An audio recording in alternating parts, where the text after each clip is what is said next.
In the shadowed halls of Blackthorn Manor, a scream pierces the night. A priceless manuscript vanishes, and Dr. Malcolm Vance lies dead, his throat slashed with chilling precision. Was it a thief in the fog, or a traitor among the guests? Hercule Poirot, with his razor-sharp mind, unravels a web of lies, blackmail, betrayal, a stopped clock, a mysterious button. Who lured the doctor to his doom? What secrets hide behind the manor's elegant facade? Step into a world of suspense, where every clue counts, and no one is what they seem. Music crescendos. Will you unravel the truth before Poirot does? Chapter 1. The Gathering at Blackthorn Manor. In the waning days of October, the quiet village of St. Mary's Hollow lay beneath a shroud of mist. Its cobbled lanes and ivy-clad cottages bathed in the soft melancholy of autumn. Blackthorn Manor, perched atop a gentle hill, stood as the grandest structure in the village, its Gothic spires piercing the grey sky like the fingers of some ancient, watchful guardian. The manor, home to the wealthy and eccentric Ashford family, was ablaze with light that evening, its windows glowing with the promise of festivity. A dinner party had been arranged, and the village buzzed with speculation about the occasion. Few were invited, but all spoke of it. Captain Arthur Hastings, recently returned from a sojourn in London, found himself among the fortunate few summoned to Blackthorn Manor. He adjusted his tie as he stepped from the motor car, his breath visible in the chilly air. Hastings, a man of steadfast loyalty and modest intellect, had been invited at the behest of his old friend, Hercule Poirot, the diminutive Belgian detective whose reputation for unravelling the most perplexing mysteries preceded him.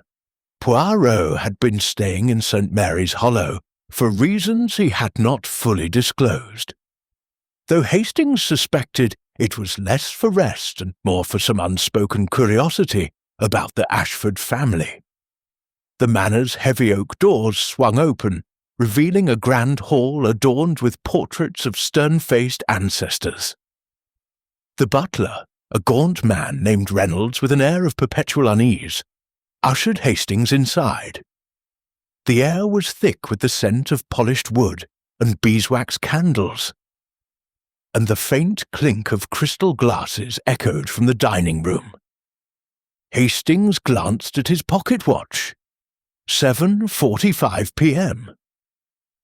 The dinner was set to begin at 8. In the drawing room, the guests mingled with the practised politeness of the English upper class, their voices a low hum beneath the crackle of the fire. Lady Beatrice Ashford, the matriarch, stood at the centre of the room, her silver hair swept into an elegant chignon, her emerald gown catching the firelight. At 65, she retained a regal beauty, though her sharp blue eyes betrayed a mind that missed nothing. She greeted Hastings with a nod, her smile as precise as a surgeon's incision. "Captain Hastings," she said, her voice smooth but cool. "How kind of you to join us. I trust Monsieur Poirot will not be delayed." "He is never late, Lady Ashford," Hastings replied with a smile. "His sense of timing is as impeccable as his moustache." Beside Lady Beatrice stood her son Charles Ashford, a handsome man in his late 30s, with a restless energy that seemed ill-suited to the manor's sombre grandeur. Charles was known in the village for his charm and his penchant for gambling, a habit that had reportedly strained the family's finances. His wife, Evelyn, a delicate woman with auburn hair and a nervous laugh, hovered at his side, her eyes darting to the door as if expecting an unwelcome visitor. The other guests were equally intriguing. Dr. Malcolm Vance, the village physician, was a stout man with a florid complexion, and a habit of stroking his beard when deep in thought. His wife Clara, a pale woman with a penchant for poetry, seemed distracted, her fingers twisting the pearls at her throat. Then there was Rupert Langley, a solicitor from London and an old friend of the Ashfords, whose sharp wit and sharper eyes suggested a man accustomed to secrets. His young ward, Miss Lydia Gray, barely 20, stood apart, her dark eyes scanning the room with a quiet intensity that unsettled Hastings. The final guest, Colonel Reginald Blake, was a retired military man with a booming voice and a penchant for recounting tales of his campaigns in India. His presence seemed to irritate Charles, who muttered something about old bores under his breath. Hastings noted the tension but said nothing, his attention drawn to the arrival of Hercule Poirot. Poirot entered the room with his characteristic precision, his patent leather shoes gleaming, his moustache waxed to perfection. His small stature belied the commanding presence that silenced the room. He bowed to Lady Beatrice, his green eyes twinkling with a mixture of courtesy and curiosity. "Madam," he said, his accent as crisp as the autumn air, "it is an honour to dine at Blackthorn Manor. I trust the evening will be most illuminating." Lady Beatrice inclined her head, a faint smile playing on her lips. "We are delighted to have you, Monsieur Poirot. Your reputation precedes you." Dinner was announced, and the party moved to the dining room, where a long mahogany table was set with silver and crystal. The meal was exquisite: roast pheasant, glazed carrots, and a velouté sauce that Poirot praised with genuine enthusiasm. Yet, beneath the civility, Hastings sensed an undercurrent of unease. Charles drank heavily, his laughter too loud. Evelyn's hands trembled as she lifted her glass. Clara Vance barely touched her food, her eyes fixed on some distant point. Even Lady Beatrice, for all her composure, seemed to watch her guests with an intensity that suggested she was waiting for something or someone to falter. The conversation turned to the Ashford family's recent acquisition of a rare manuscript, a medieval text rumoured to be worth a fortune. Charles spoke of it with pride, though his words were slurred. "It's locked in the study," he said, gesturing vaguely. "Safe as houses. Isn't that right, Mother?" Lady Beatrice's smile tightened. "Quite safe, Charles. Let us not bore our guests with such matters." Poirot, sipping his wine, said nothing, but Hastings noticed the way his friend's eyes lingered on each guest, as if cataloguing their every gesture. The detective's silence was not idleness. It was the stillness of a predator assessing its prey. As the clock struck 10, the party retired to the drawing-room for coffee. Hastings lingered by the fireplace, observing the group.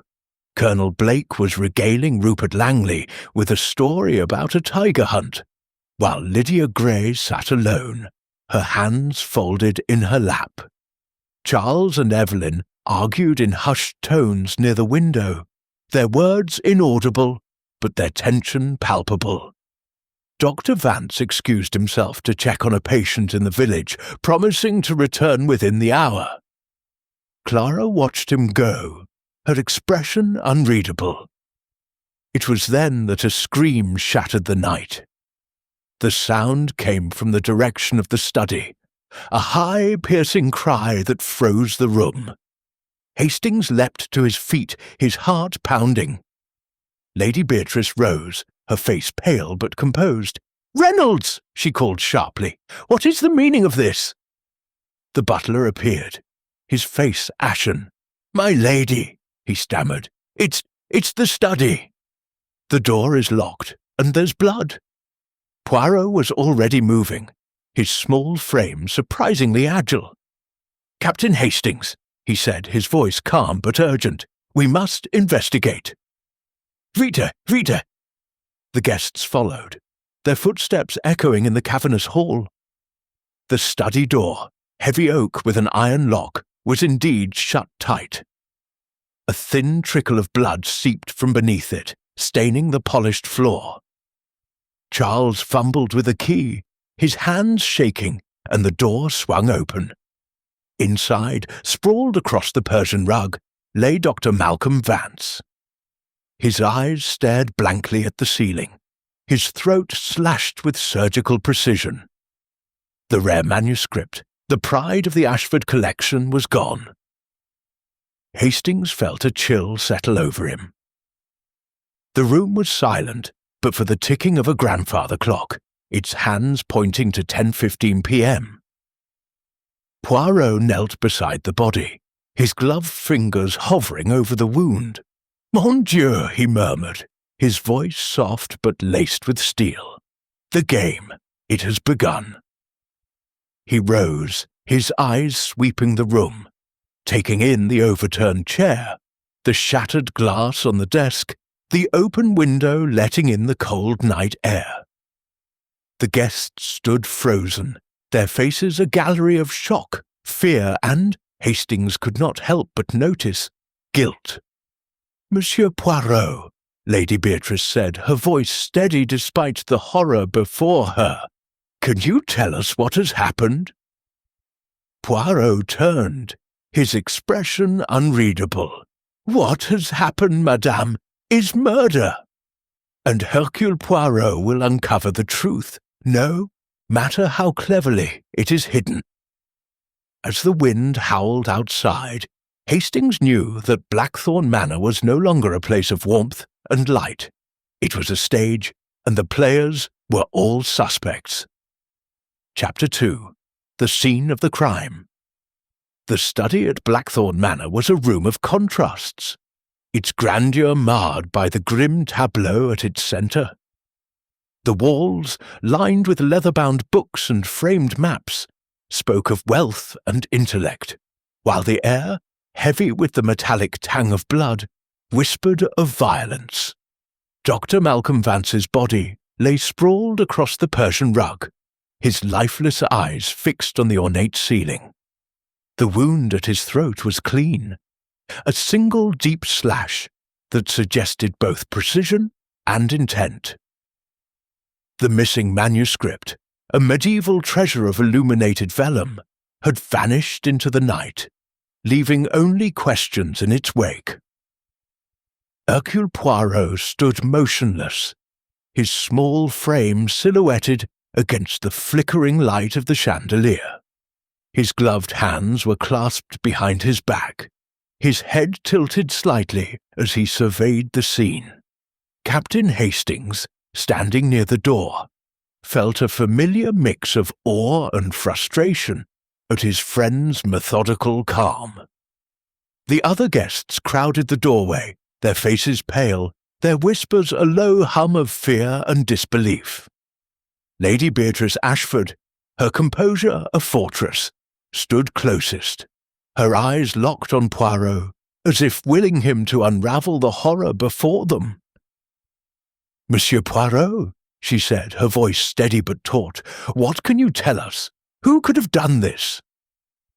Poirot raised a hand, silencing her with a gentle but firm gesture. "Patience, madame. The truth, it reveals itself only to those who observe with care.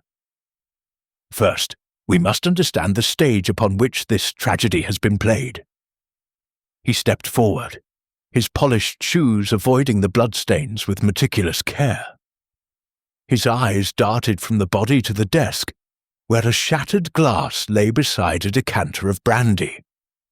The window, slightly ajar, allowed a cold draught to stir the heavy curtains. A single sheet of paper, crumpled and blood-splattered, lay near Dr. Vance's outstretched hand. Poirot knelt, his movements precise, and examined the paper without touching it. "Interesting," he murmured, his moustache twitching. "A letter, perhaps, or a note of some significance. We shall see." Hastings, eager to contribute, pointed to the window. The murderer must have escaped that way, Poirot. The door was locked, and Reynolds swears no one passed through the hall. Poirot's eyes gleamed with amusement. Mon cher Hastings, you leap to conclusions as a frog leaps to a lily pad. The window, it is open, oui, but that does not mean it was the path of escape or entry. We must consider all possibilities. The butler, Reynolds, hovered nervously at the edge of the room, his hands wringing a handkerchief. I swear, sir, I heard nothing until the scream. I was in the pantry, polishing the silver. The study door was locked when I arrived. And who has the key? Poirot asked, his voice deceptively mild. Lady Beatrice answered, There are 2 keys. One is kept by Reynolds, the other by my son Charles. The study is where we store sensitive items, including the manuscript. Charles Ashford, his face flushed from wine or fear, stepped forward. I had my key with me all evening. It's right here. He fumbled in his pocket and produced a small iron key, holding it up for all to see. No one could have taken it. Poirot's gaze lingered on Charles, his expression unreadable. And yet the door was locked, and now it is not. Most curious. The sound of footsteps interrupted the tension. Inspector Grayson, the local police officer, arrived with 2 constables, his broad face set in a grimace. He was a man of action, not subtlety, and his presence seemed to fill the room with an impatient energy. Monsieur Poirot, he said, nodding curtly, I was told you were here. A nasty business, this. Looks like a robbery gone wrong. Poirot raised an eyebrow. A robbery, Inspector? Perhaps. But the method, it is too precise for a common thief. This is a crime of calculation, not impulse. Grayson snorted, kneeling beside the body. Calculation or not, the facts are plain. Vance was killed, the manuscript's gone, and the window's open. Someone came in, did the deed, and fled. Poirot's lips curved into a faint smile. The facts, Inspector, are like stars in the daytime. They are there, but one must know how to see them. Permit me to examine the room before conclusions are drawn. With Grayson's reluctant nod, Poirot began his inspection. He moved with the precision of a watchmaker, his eyes noting every detail. The angle of the overturned chair, the smudge of mud on the windowsill, the position of the decanter, which had not spilled despite the broken glass.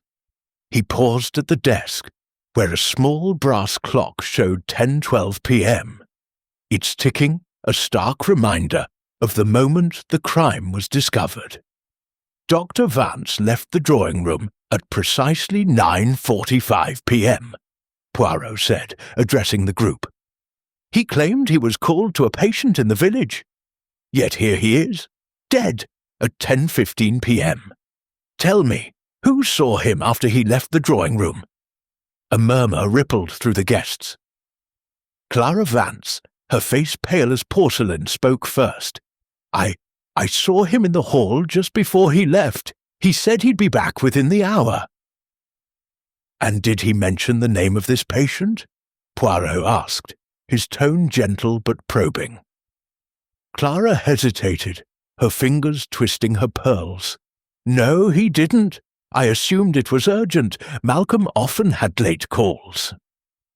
Poirot nodded, his eyes flicking to Evelyn Ashford, who stood clutching her husband's arm. Madam Ashford, you were speaking with your husband near the window in the drawing room. Did you notice anything unusual? Evelyn's eyes widened, her voice trembling. No, nothing. I was preoccupied. Charles and I were discussing a private matter. Charles shot her a sharp look, but Poirot's attention had already shifted to Lydia Gray, who stood silently in the corner. Mademoiselle Gray, he said, you are very quiet. Did you see or hear anything of note? Lydia's dark eyes met his, unflinching. I was reading in the library until the scream. I saw no one. Poirot's smile was enigmatic. The library. It is close to the study, n'est-ce pas? A scream would be most audible from there. Lydia's expression did not waver. I was absorbed in my book. I heard nothing until the commotion began. Inspector Grayson, growing impatient, interrupted. Enough of this, Poirot. We need to search the grounds. The thief can't have gone far with that manuscript. Poirot raised a hand. One moment, Inspector. There is a detail that intrigues me. He pointed to the crumpled paper near Vance's hand. This note, it is not in its proper place. Hastings, would you be so kind as to retrieve it carefully? Hastings, eager to be useful, donned a pair of gloves provided by a constable and picked up the paper. It was a single sheet, stained with blood, bearing a few scrawled words. Meet me at 10, urgent, study. The signature was illegible, blurred by the blood. Poirot's eyes gleamed. A rendezvous, perhaps? Or a trap? This note, it is the key to our puzzle. Lady Beatrice's voice cut through the room. Monsieur Poirot, do you suggest one of us wrote that note? I suggest nothing, madame, Poirot replied, his tone smooth as silk. I observe, and I think, the little grey cells, they are already at work. As the constables began to seal the room, Poirot turned to Hastings. Mon ami, this is no simple theft. The manuscript may be gone, but the true crime is here, in the heart of Blackthorn Manor. We must watch, and we must listen.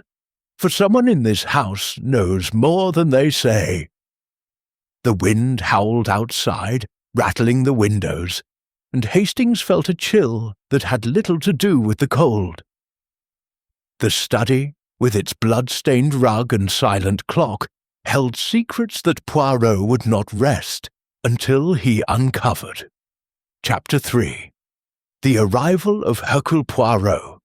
The air in Blackthorn Manor had grown oppressive, as though the very walls absorbed the shock of Dr. Malcolm Vance's murder. The study, now sealed by Inspector Grayson's constables, stood as a grim sentinel at the heart of the house. Its locked door, a barrier to the truth. The guests had been ushered back to the drawing-room, where the fire had dwindled to embers, casting long shadows across the faces of the assembled company.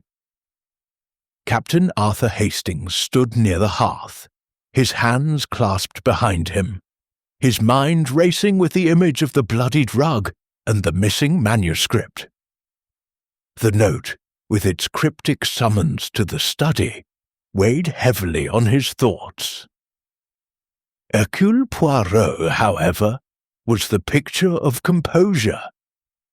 He sat in a high-backed armchair, his small hands folded neatly in his lap, his green eyes scanning the room with the precision of a jeweller inspecting a flawed gem. The guests, though seated, seemed restless. Charles Ashford fidgeted with his cufflinks. Evelyn's fingers trembled around her coffee cup, and Clara Vance stared blankly at the floor, her face drained of colour. Lady Beatrice maintained her regal poise, though her eyes betrayed a flicker of unease. Rupert Langley and Colonel Blake exchanged murmured remarks, while Lydia Gray remained apart, her expression as unreadable as ever. Inspector Grayson, pacing near the doorway, broke the silence. Monsieur Poirot, I've sent my men to search the grounds. The thief, or murderer, can't have gone far. The manuscript's too valuable to be carted off without a plan. Poirot inclined his head, his moustache twitching slightly. A plan, Inspector, is precisely what we face. But it is not the plan of a common thief. The murder of Dr. Vance and the theft of the manuscript are threads in the same tapestry. We must unravel them carefully." Grayson snorted, his skepticism evident. "Carefully or not, we need answers. I'll start questioning the staff. Someone must have seen something." "Question them, Poirot said, his voice calm but firm. "But do not expect the truth to leap forth like a startled hare. The truth, it hides in the shadows of human nature." Hastings, unable to contain himself, spoke up. "Poirot, surely the note we found is the key. Someone lured Dr. Vance to the study.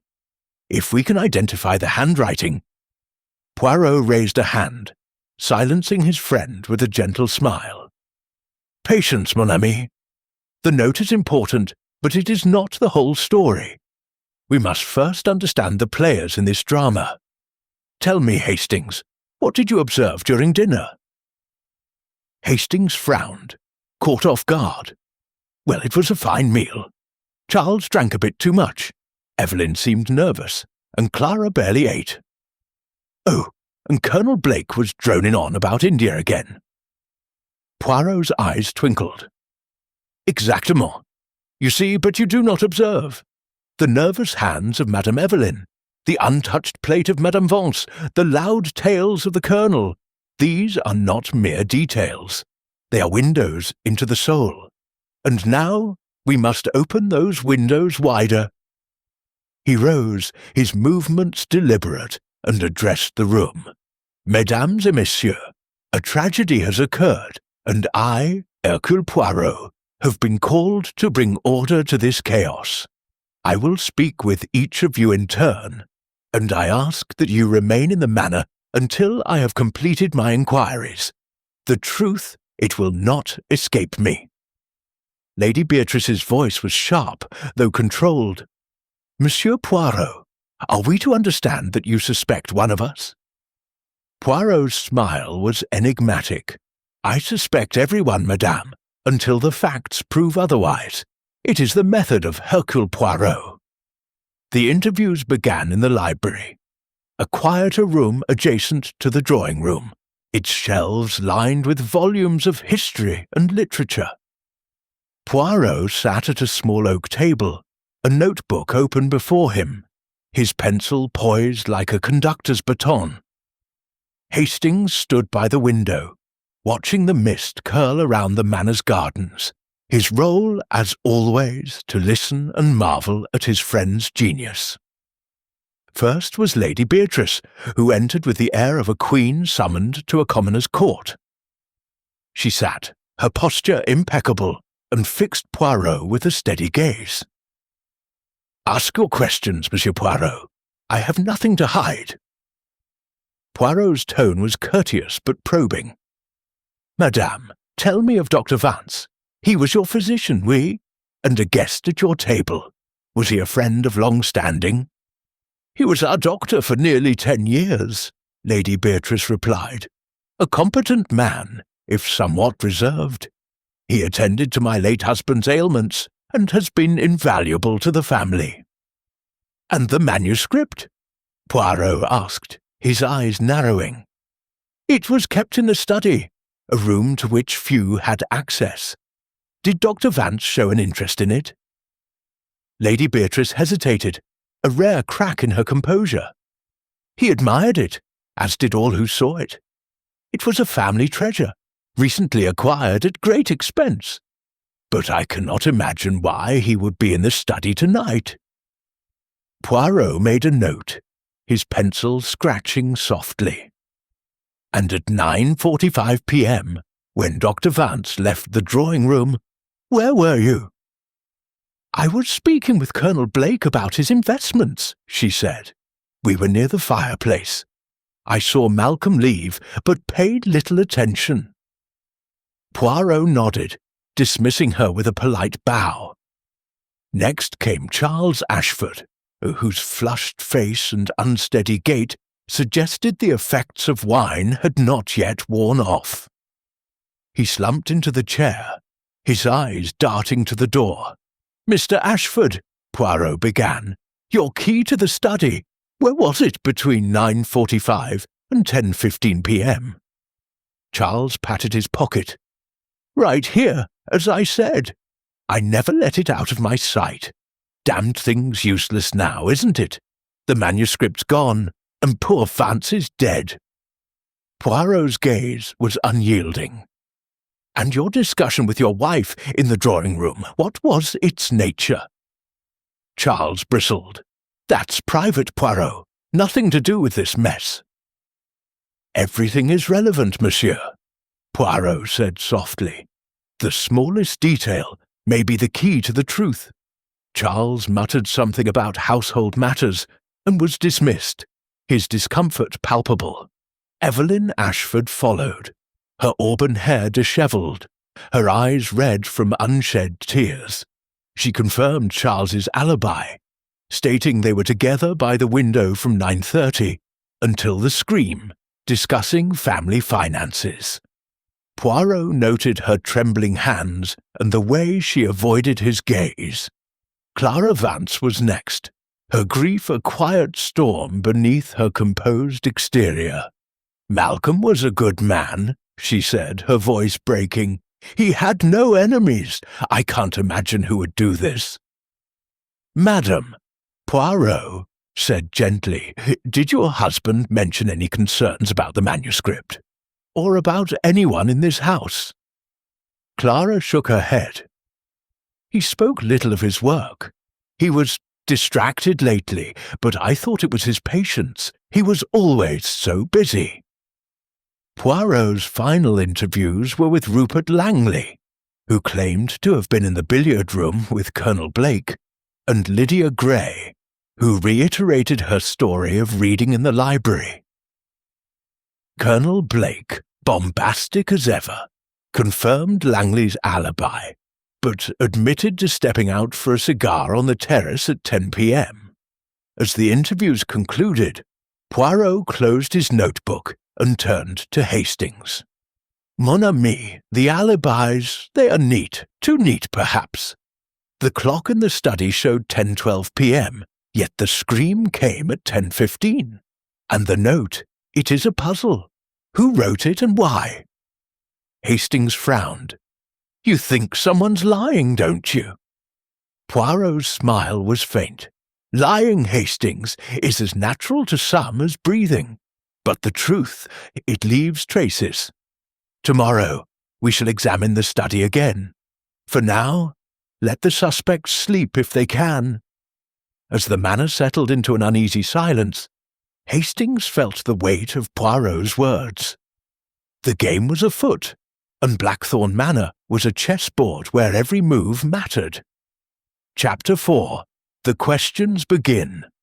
The morning after Dr. Malcolm Vance's murder dawned grey and cold, the mist clinging to Blackthorn Manor like a mourner's veil.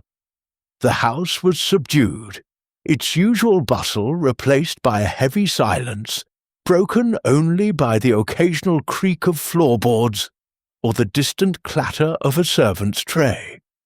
The guests, confined to the manor by Inspector Grayson's orders, moved like shadows, their faces etched with unease.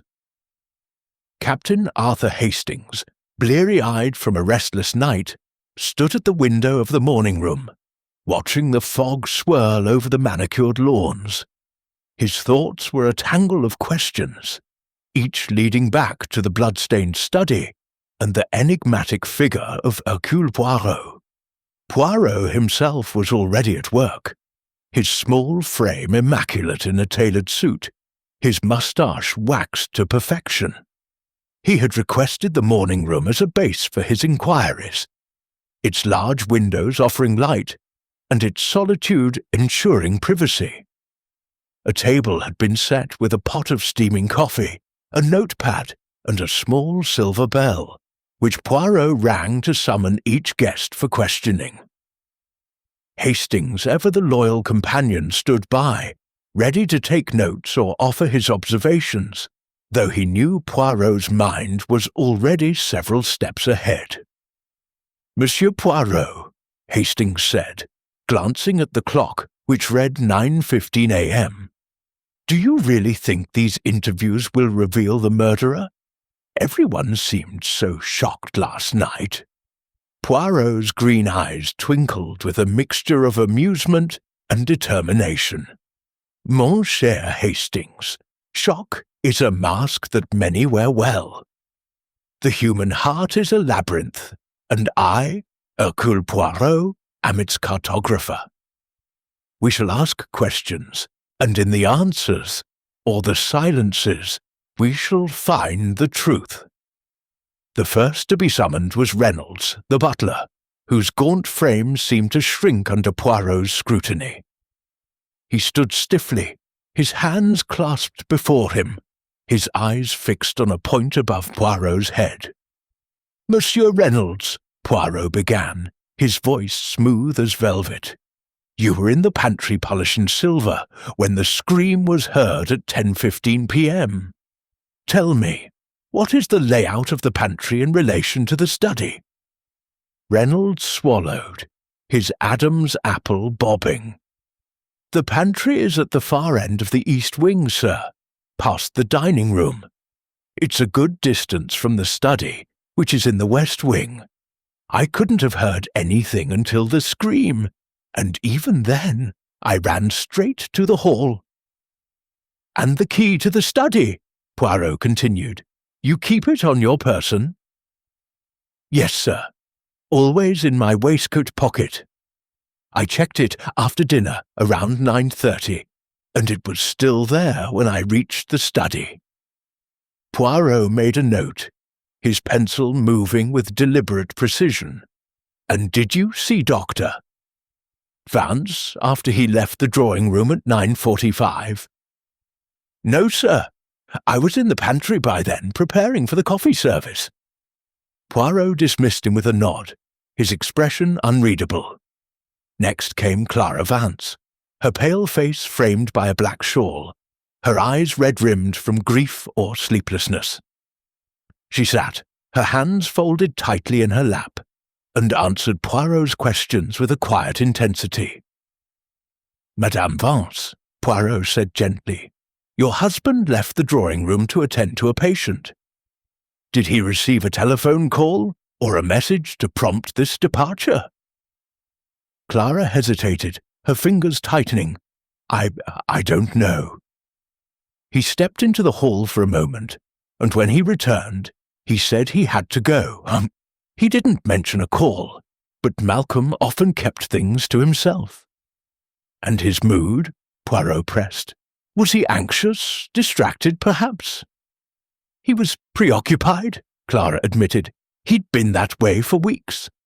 I thought it was his work, but now—" Her voice broke, and she looked away.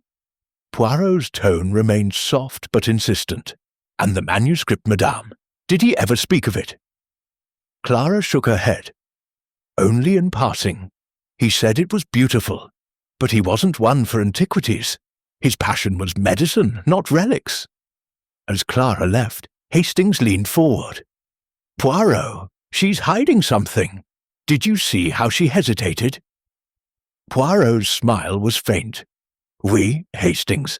The hesitation, it is a crack in the facade, but we must not assume too much too soon." Charles Ashford was next, his demeanour a mix of defiance and unease. He sprawled in the chair, his tie askew, his eyes bloodshot. "Look here, Poirot," he said. "I don't see why you're interrogating us like criminals. It's obvious a thief broke in, killed Vance, and took the manuscript." Poirot's eyes narrowed. "Obvious, monsieur? Nothing is obvious until Hercule Poirot declares it so. Tell me, where were you between 9:45 and 10:15 p.m. "With Evelyn, by the window in the drawing-room," Charles said, his voice clipped. "We've told you that. We were discussing private matters." "And you saw no one enter or leave the hall?" Poirot asked. "Number 1 was focused on my wife." Charles's tone was sharp, but his fingers drummed nervously on the armrest. Evelyn Ashford corroborated her husband's story, though her nervous glances and halting speech suggested discomfort. "We were together the whole time," she said. "I didn't see Dr. Vance after he left, and I certainly didn't hear anything until the scream."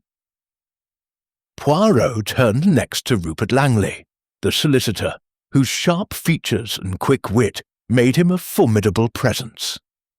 He sat with an air of confidence, his answers precise. "I was in the billiard room with Colonel Blake until he stepped out for his cigar at 10 o'clock. I stayed, practicing my shots. I heard the scream and joined the others in the hall." "And the manuscript," Poirot said. "You are a man of law, monsieur." "Did you advise the Ashfords on its acquisition?" Langley's smile was thin. "I facilitated the purchase, yes. It was a complex transaction, but the manuscript was authentic and immensely valuable. I warned them to keep it secure." Poirot's pencil paused. "And was it secure, monsieur?" Langley's eyes flickered. "As secure as any treasure in a private home can be." Colonel Blake's interview was a study in bluster, his loud voice recounting his movements with military precision. "I was with Langley until I went for my cigar at 10 o'clock, stood on the terrace, smoked for 10 minutes, then heard the scream. Damned shame about Vance."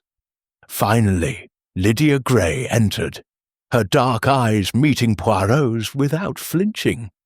"I was in the library," she said, her voice steady. "I heard nothing until the scream. I have nothing more to add." Poirot leaned forward, his gaze piercing. "Mademoiselle, the library is but a few steps from the study. A scream it would carry. And yet you heard nothing?" Lydia's expression remained calm. "I was reading a novel, Dickens, if you must know. I was engrossed." As she left, Poirot closed his notebook and turned to Hastings.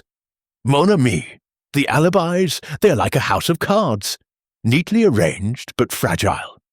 The note, the locked door, the open window, they tell a story, but not the one our suspects wish us to believe." Hastings frowned. "But Poirot, everyone has an alibi. Charles and Evelyn were together. Langley and Blake were in the billiard room. Clara was in the drawing room, and Lydia was in the library. Reynolds was in the pantry. Who could have done it?" Poirot's smile was enigmatic. "Alibis, Hastings, are like mirrors. They reflect what we wish to see, but they can also distort. Tomorrow we shall return to the study. There is a detail, a small thing that troubles me." As the morning room grew quiet, the fog outside thickened, wrapping Blackthorn Manor in a shroud of mystery.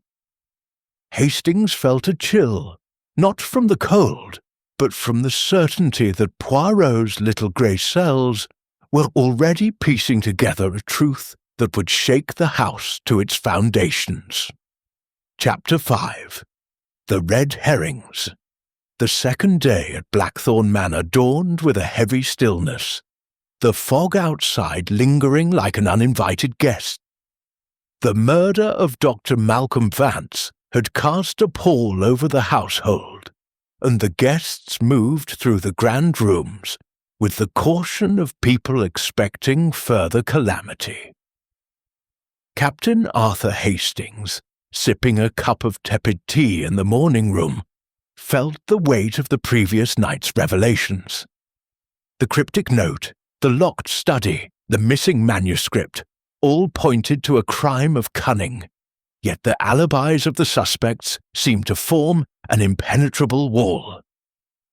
Hercule Poirot, however, was undeterred, his mind a machine of precision, sifting through the chaos for the truth.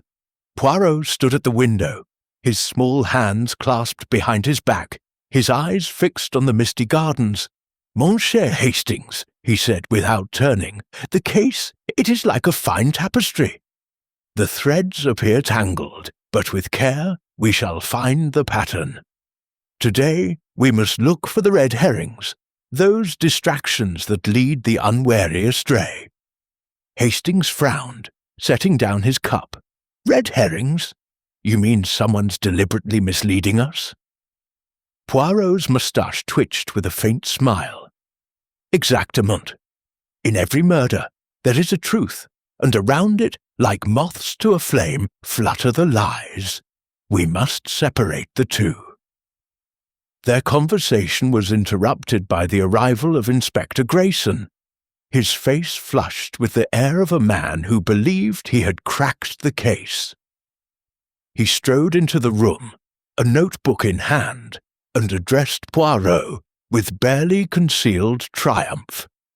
"Monsieur Poirot, we've found something. One of the gardeners, a lad named Toms, saw a figure near the study window at 10 p.m. last night.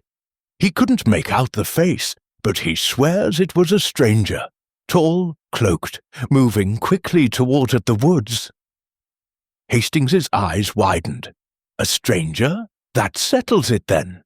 The murderer came from outside, killed Vance, and took the manuscript." Poirot's expression remained impassive. "A convenient stranger, Hastings. Too convenient, perhaps. Tell me, Inspector, this gardener, where was he when he saw this figure?" Grayson consulted his notes. He was trimming hedges near the terrace, about 50 yards from the study window. It was dark, but he claims the moonlight was enough to see the shape. Poirot nodded, his eyes narrowing. "And this figure, did it carry anything? A manuscript, perhaps?" "Toms didn't say," Grayson admitted, "but it stands to reason. The window was open, the manuscript's gone. It's a clear case of burglary turned murder." Poirot's smile was polite but sceptical. "Clear, Inspector. Nothing is clear until Hercule Poirot says it is so. I wish to speak with this gardener myself." The interview with Toms took place in the Manor's conservatory, a glass-walled room filled with exotic plants and the faint scent of damp earth. The young gardener, barely 20, stood nervously, his cap twisted in his hands. His story was consistent. At 10 p.m., while working late to finish his tasks, he saw a cloaked figure moving swiftly from the study window toward the woods. He had thought little of it until the scream minutes later. Poirot's questions were gentle, but relentless. "This figure, monsieur, was it tall or short, thin or broad?"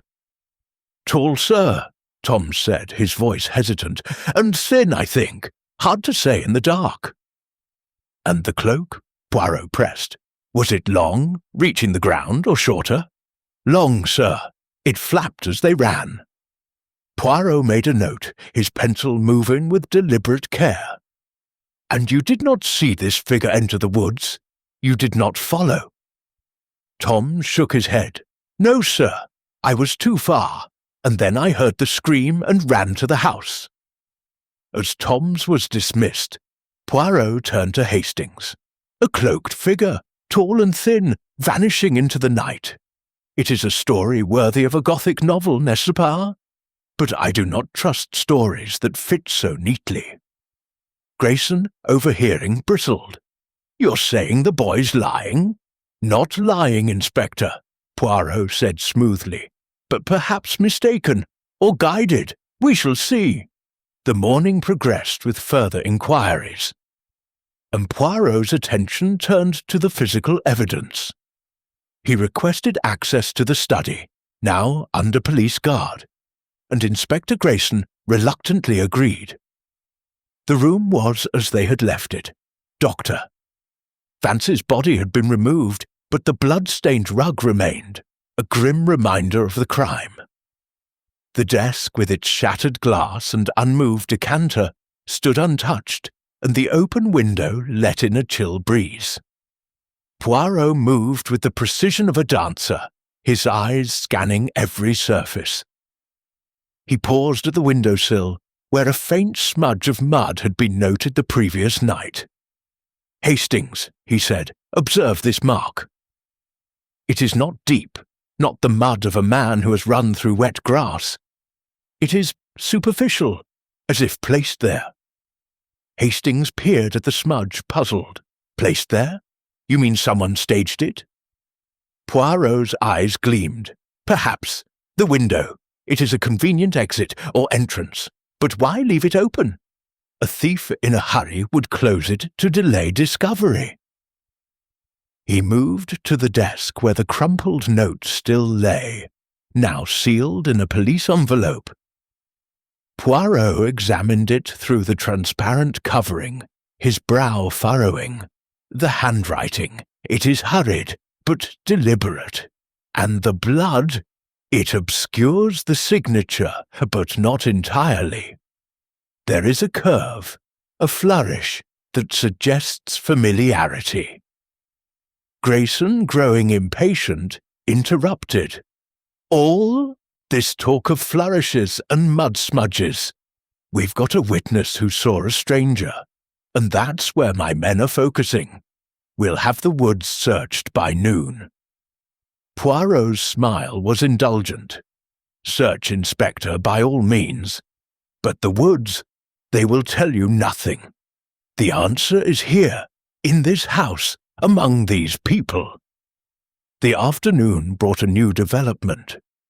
One of Grayson's constables discovered a torn piece of fabric caught on a rose bush near the study window. It was dark, woolen, and matched the description of the gardener's cloaked figure. Grayson was triumphant, declaring it proof of an outsider's involvement, but Poirot remained unconvinced. "This fabric," he said, holding it up to the light, "it is coarse, not the material of a gentleman's cloak. And the tier, it is too clean, too perfect. It is as if it were placed there for us to find." Hastings, struggling to keep up, ventured a theory.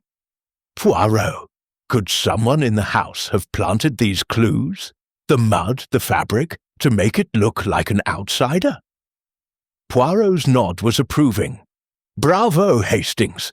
You begin to think like Poirot. The red herrings, they multiply. The cloaked figure, the open window, the torn fabric, they are distractions meant to lead us away from the truth." As the day wore on, Poirot requested a map of the manor's ground floor, which Lady Beatrice provided. He studied it intently, noting the proximity of the study to the library, the billiard room, and the terrace. "The scream," he murmured. "It was heard at 10:15, yet the clock in the study showed 10:12. A discrepancy of 3 minutes. Why?" Hastings, puzzled, shook his head. Perhaps the clock was slow. "Or perhaps," Poirot said, his voice low, "it was stopped deliberately, to confuse the timeline, to protect the guilty." As evening approached, the guests gathered for a tense dinner, their appetites diminished by the weight of suspicion. Poirot, seated at Lady Beatrice's right, observed the group with quiet intensity. Charles drank heavily. Evelyn whispered anxiously to her husband, and Clara stared at her plate, her fork untouched. Rupert Langley engaged Colonel Blake in a discussion of legal matters, while Lydia Gray sat silently, her dark eyes flicking to Poirot as if sensing his scrutiny. After dinner, Poirot drew Hastings aside. "Mon ami, les fausses pistes, elles sont abondantes, mais la vérité est proche. Tomorrow we shall look deeper into the hearts of our suspects. For it is there, in their secrets, that the murderer hides." The fog outside thickened, and Hastings felt a growing certainty that Poirot's little grey cells were closing in on a truth that would shock them all. Chapter 6. A clue in detail. The third day at Blackthorn Manor was marked by an oppressive stillness, as if the house itself held its breath. awaiting the next revelation. The fog had lifted slightly, revealing the stark outlines of the gardens, but the air remained heavy with suspicion. Captain Arthur Hastings, standing in the morning room, felt the weight of the unresolved murder pressing upon him. Dr. Malcolm Vance's death and the theft of the priceless manuscript had turned the manor into a labyrinth of secrets. And only Hercule Poirot seemed capable of navigating its twists. Poirot, immaculate as ever, stood before a small table where he had arranged a collection of items from the study. The blood-stained note, a shard of the shattered glass, and a single brass button found near the desk, overlooked in the initial police search. His green eyes gleamed with the intensity of a man who had glimpsed a truth others had missed. "Mon cher Hastings," he said, his voice low but vibrant, "the devil, as they say, is in the details. And today we have found a detail most intriguing." Hastings peered at the button, its surface tarnished but bearing a faint crest, a lion rampant. "A button, Poirot? Surely it's just something dropped by Vance or one of the servants." Poirot's moustache twitched with a faint smile. "Dropped, perhaps, but not by accident. This button, it is not from the clothing of Dr. Vance, nor from any servant's livery. It is a clue, Hastings, and it speaks to me of carelessness, or intent." Inspector Grayson, who had joined them in the morning room, scoffed. "A button? You're wasting time, Poirot. My men are combing the woods for that cloaked figure. We'll have the manuscript and the killer by nightfall." Poirot's gaze was polite but unyielding. "Your diligence is admirable, Inspector, but the woods, they will yield nothing but leaves and shadows. The truth lies here, in this house, and this button is a thread in our tapestry." Determined to pursue his lead, Poirot requested a second examination of the study, this time focusing on the smallest details. The room, still sealed by police tape, was as they had left it. The blood-stained rug, the overturned chair, the open window. Poirot moved with the precision of a watchmaker, his gloved hands hovering over each surface. He paused at the desk, where the decanter of brandy stood untouched, its contents gleaming in the morning light. "Hastings," he said, pointing to the decanter, "observe." The glass was shattered, yet the decanter remains upright, its contents undisturbed. Does this not strike you as odd? Hastings frowned, struggling to follow. Well, perhaps Vance knocked the glass over in a struggle, but the decanter was too heavy to fall. "Exactement," Poirot said, his eyes gleaming. "But a struggle, it would be chaotic, non? The glass shatters, the chair overturns, yet the decanter stands like a sentinel. It suggests control, a scene arranged, perhaps, to mislead." Poirot's attention shifted to the blood-stained note, now in his possession with Grayson's grudging approval. He held it to the light, his magnifying glass revealing the faint curve of the obscured signature. "The handwriting," he murmured. "It is not that of a stranger. It is familiar, intimate, and the blood, it is not smeared haphazardly. It covers only the signature, as if to hide it." Grayson, growing impatient, interrupted. "All this fuss over a note and a button. The gardener's story is solid, tall figure, cloak, running to the woods. That's our man." Poirot's smile was enigmatic. "The gardener's story, Inspector, is a painting with too many colours. It distracts from the truth. Let us test this truth with our suspects." The interviews resumed in the library, where Poirot summoned each guest to discuss the button and their movements on the night of the murder. Lady Beatrice was first, her regal composure unshaken. She examined the button with a faint frown. "I have never seen it before, Monsieur Poirot. It is not from any garment in this house, to my knowledge." Poirot's tone was gentle but probing. "And yet, madame, it was found in the study, near the body. Can you confirm your whereabouts at 10 p.m.? "I was in the drawing room, as I told you," she said, her voice steady, "with Colonel Blake, discussing his investments. I did not leave until the scream." Charles Ashford was less composed. His face flushed as he inspected the button. "Looks like something from a military uniform, doesn't it? Maybe Blake's. Fellow's always banging on about his army days." Poirot's eyes narrowed. "An interesting observation, monsieur. And your key to the study. Did you check it between 9:45 and 10:15? Charles patted his pocket, his movements jerky. "I told you, it was with me. Always is. Nobody could have taken it." Evelyn Ashford, pale and nervous, claimed ignorance of the button, but confirmed her alibi with Charles, her voice trembling. "Oh, we were together by the window. I didn't see anything unusual." Clara Vance, still cloaked in grief, shook her head at the button. "Malcolm didn't wear anything with crests. He was a simple man in his dress." Her voice broke, and she looked away, her fingers clutching her shawl. Rupert Langley, the solicitor, examined the button with a lawyer's scrutiny. "It's finely made," he said, "but not from any clothing I recognize. I was in the billiard room, as I told you, until the scream." Colonel Blake, when shown the button, bristled with indignation. "A lion rampant? Nonsense! My uniforms are in storage, and none have buttons like this. I was on the terrace at 10 o'clock, smoking my cigar, as I said." Lydia Gray was last, her dark eyes meeting Poirot's with a calm that bordered on defiance. "I don't know this button," she said. "I was in the library reading. I saw nothing, heard nothing until the scream."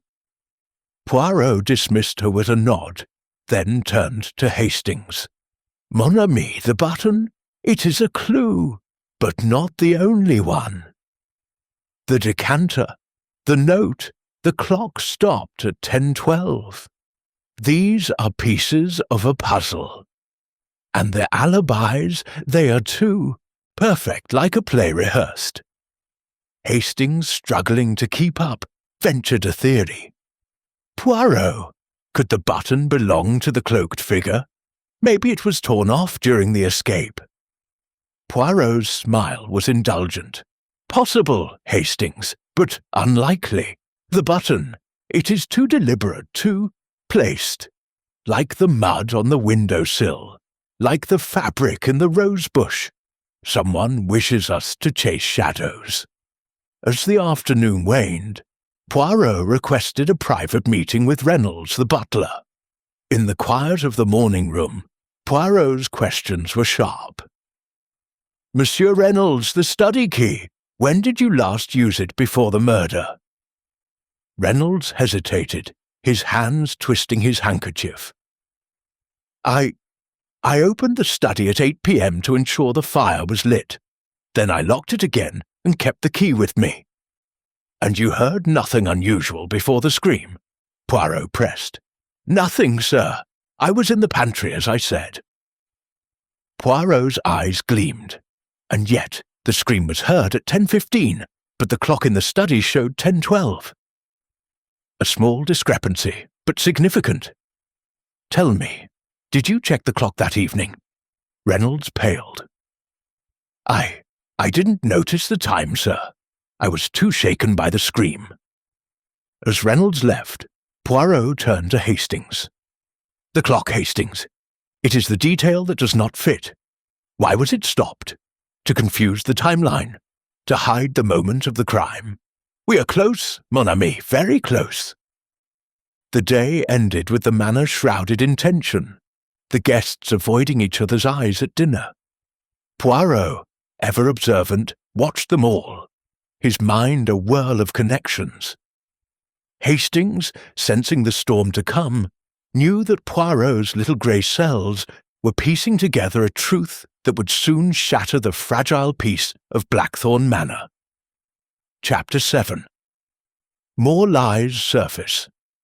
The atmosphere at Blackthorn Manor grew thicker with each passing hour, as if the walls themselves were closing in on the secrets they harboured. By the third evening, the strain among the guests was palpable, their polite facades cracking under the weight of suspicion and grief. Captain Arthur Hastings, seated in the drawing-room, watched the flickering firelight cast shadows across the faces of the assembled company. The murder of Dr. Malcolm Vance and the theft of the priceless manuscript had woven a web of distrust, and Hercule Poirot was its relentless spider, tugging at every thread to reveal what lay beneath.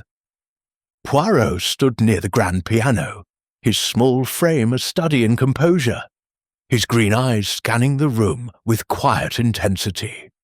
He had spent the day in silent contemplation, reviewing his notes and revisiting the study with Inspector Grayson's grudging permission.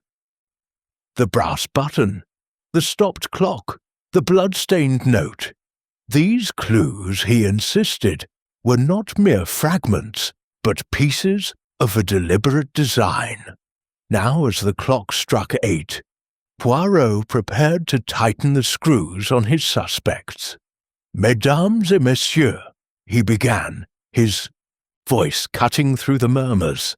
"The truth, it is like a shy creature.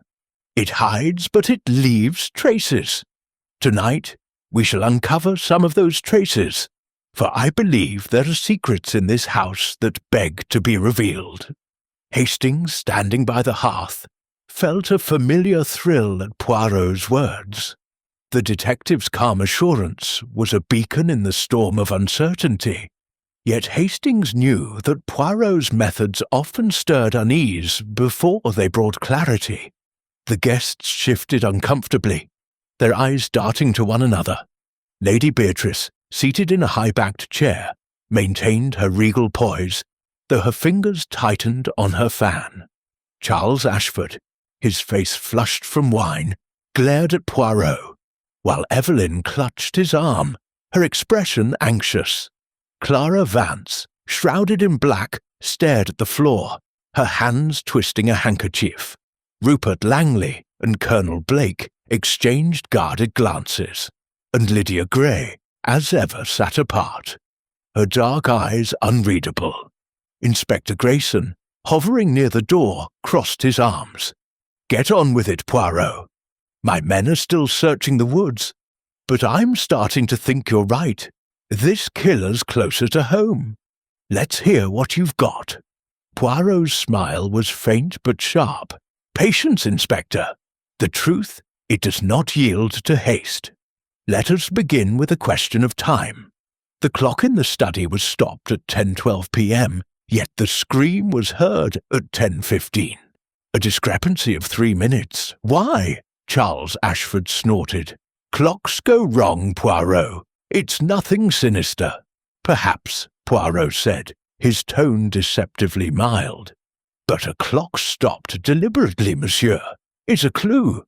It suggests someone wished to obscure the precise moment of the crime.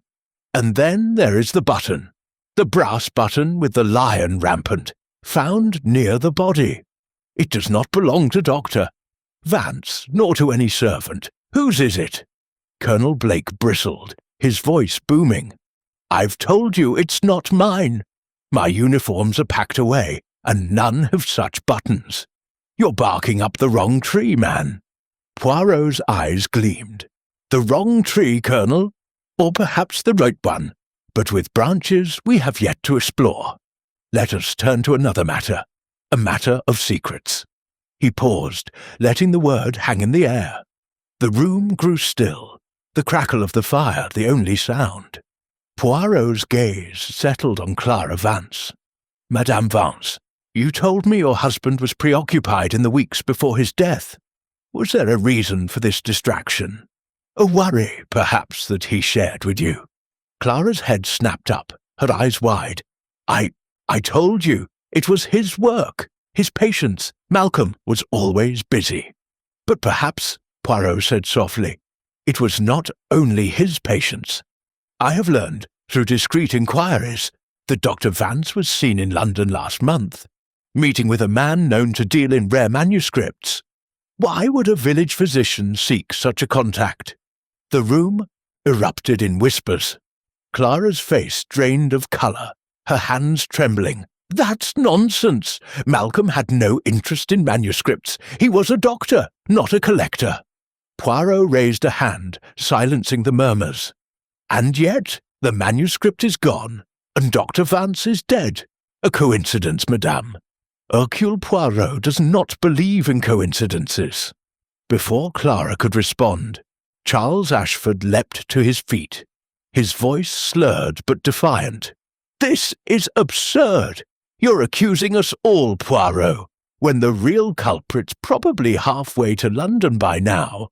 That cloaked figure the gardener saw—" "Ah, the cloaked figure," Poirot interrupted, his tone sharp. "A most convenient distraction, monsieur. The torn fabric, the mud on the window-sill, the open window.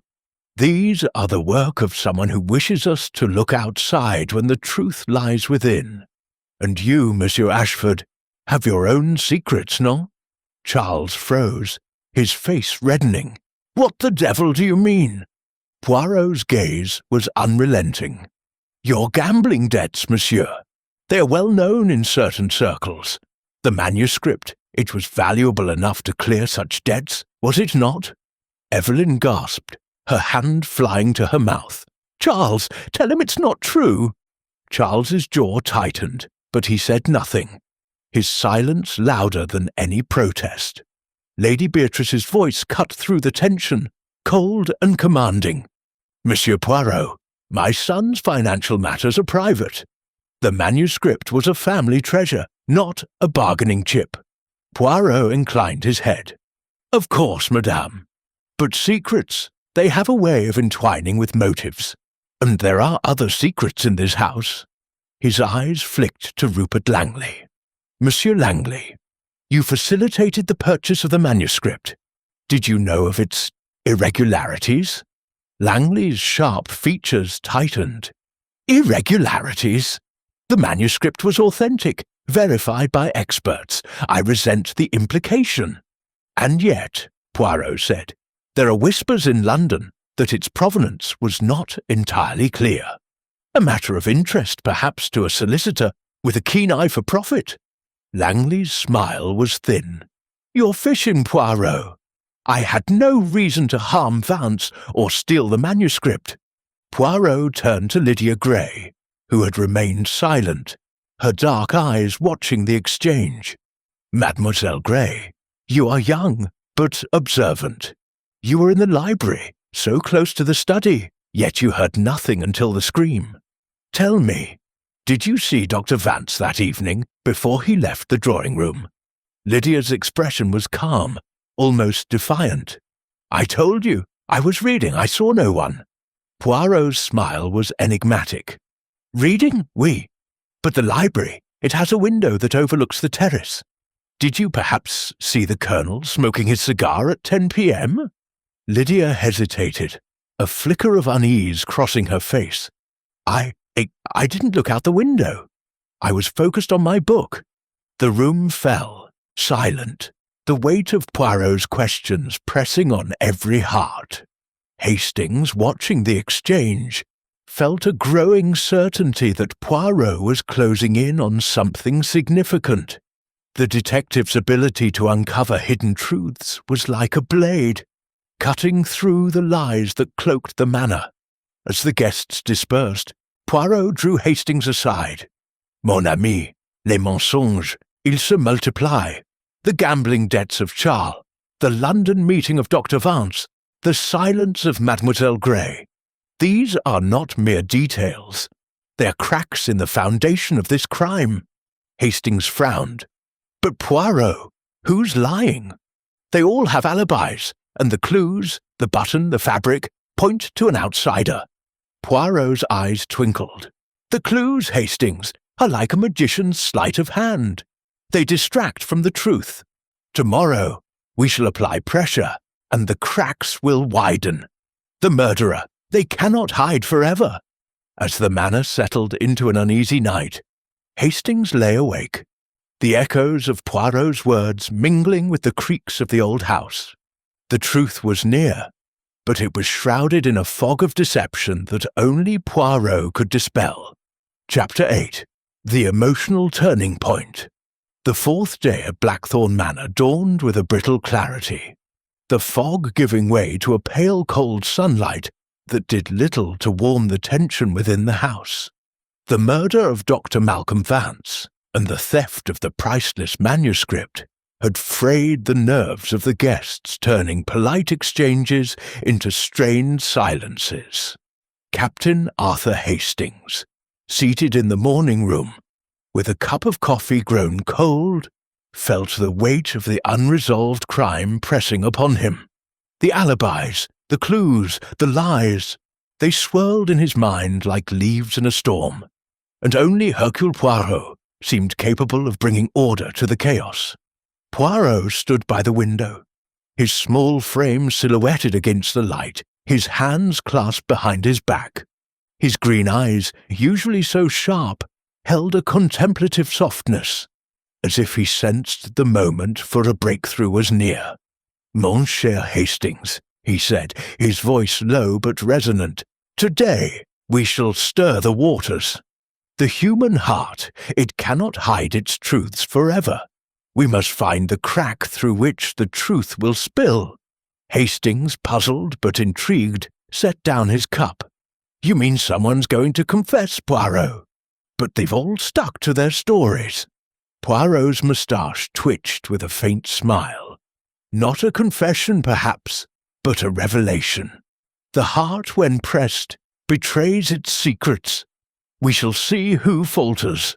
The morning began with Poirot's request to re-examine the study, accompanied by Inspector Grayson and Hastings. The room, still sealed, was a frozen tableau of the crime. The blood-stained rug, the overturned chair, the open window. Poirot moved with his usual precision, his gloved hands hovering over the desk where the brass button and the blood-stained note had been found. He paused at the decanter, its contents still undisturbed, and his eyes narrowed. "Hastings," he said, "observe the glass shards. They are scattered, yes, but not randomly. They form a pattern, as if swept outward from the desk. This was no accident in a struggle. It was deliberate." Grayson, ever sceptical, crossed his arms. "Deliberate? You're saying someone staged the scene? For what purpose?" Poirot's gaze was steady. "To mislead, Inspector. To make us see a struggle where there was none. The murderer is clever, but not clever enough to deceive Hercule Poirot." The detective's attention shifted to the window, where the faint smudge of mud remained. He leaned closer, his magnifying glass catching the light. "This mud," he murmured. "It is not from the garden. It is too fine, too dry. It was brought here, perhaps from another part of the house." Hastings, struggling to keep up, ventured a question. "Brought here? You mean someone planted it to suggest an outsider?" Poirot's nod was approving. "Exactamente, Hastings. The mud, the fabric, the cloaked figure, they are a symphony of deception. But there is one note out of tune, and it is here, in this room." Their examination was interrupted by a commotion in the hall. Reynolds, the butler, appeared, his face ashen. "Monsieur Poirot, it's Mrs. Vance, Clara. She's in the drawing-room, and she's in a state." Poirot's eyes gleamed with sudden interest. "A state, you say? Lead the way, monsieur." In the drawing-room, Clara Vance sat crumpled in an armchair, her black shawl slipping from her shoulders, her face streaked with tears. The other guests hovered nearby, their expressions a mix of concern and unease. Lady Beatrice stood by the fireplace, her composure strained, while Charles and Evelyn whispered in a corner. Rupert Langley and Colonel Blake stood awkwardly, as if unsure whether to approach. Lydia Gray, as ever, remained apart, her dark eyes watching the scene with quiet intensity. Poirot approached Clara, his manner gentle but authoritative. "Madame Vance, what has happened? You are distressed. Speak, and let Hercule Poirot assist you." Clara's voice was a broken whisper, her hands clutching a crumpled letter. I found this in Malcolm's study at home this morning. I went to fetch some papers, and it was hidden in his desk." She handed the letter to Poirot, who unfolded it with care. Hastings, peering over his shoulder, saw a single sheet of paper, written in a neat, precise hand. It read, "Malcolm, I know your secret. Meet me at Blackthorn Manor, 10 p.m., October 20th. The study. Come alone, or the truth will be known." The letter was unsigned, but the handwriting bore a striking resemblance to the blood-stained note found in the study. Poirot's eyes narrowed, his fingers tracing the words. "Madam, when did you find this?" "This morning," Clara said, her voice trembling. "I didn't know. I thought Malcolm's distractions were about his patients, but someone was threatening him." The room erupted in murmurs. Charles Ashford stepped forward, his face flushed. "A blackmail letter! That's motive, Poirot! Someone was after Vance, and they killed him when he wouldn't pay." Poirot's gaze was sharp. "Motive? Oui, but whose? Madame Vance, did your husband speak of any threats, any enemies?" Clara shook her head, her tears falling freely. "No, but he was distant, worried. I thought it was his work, but now I think he was afraid."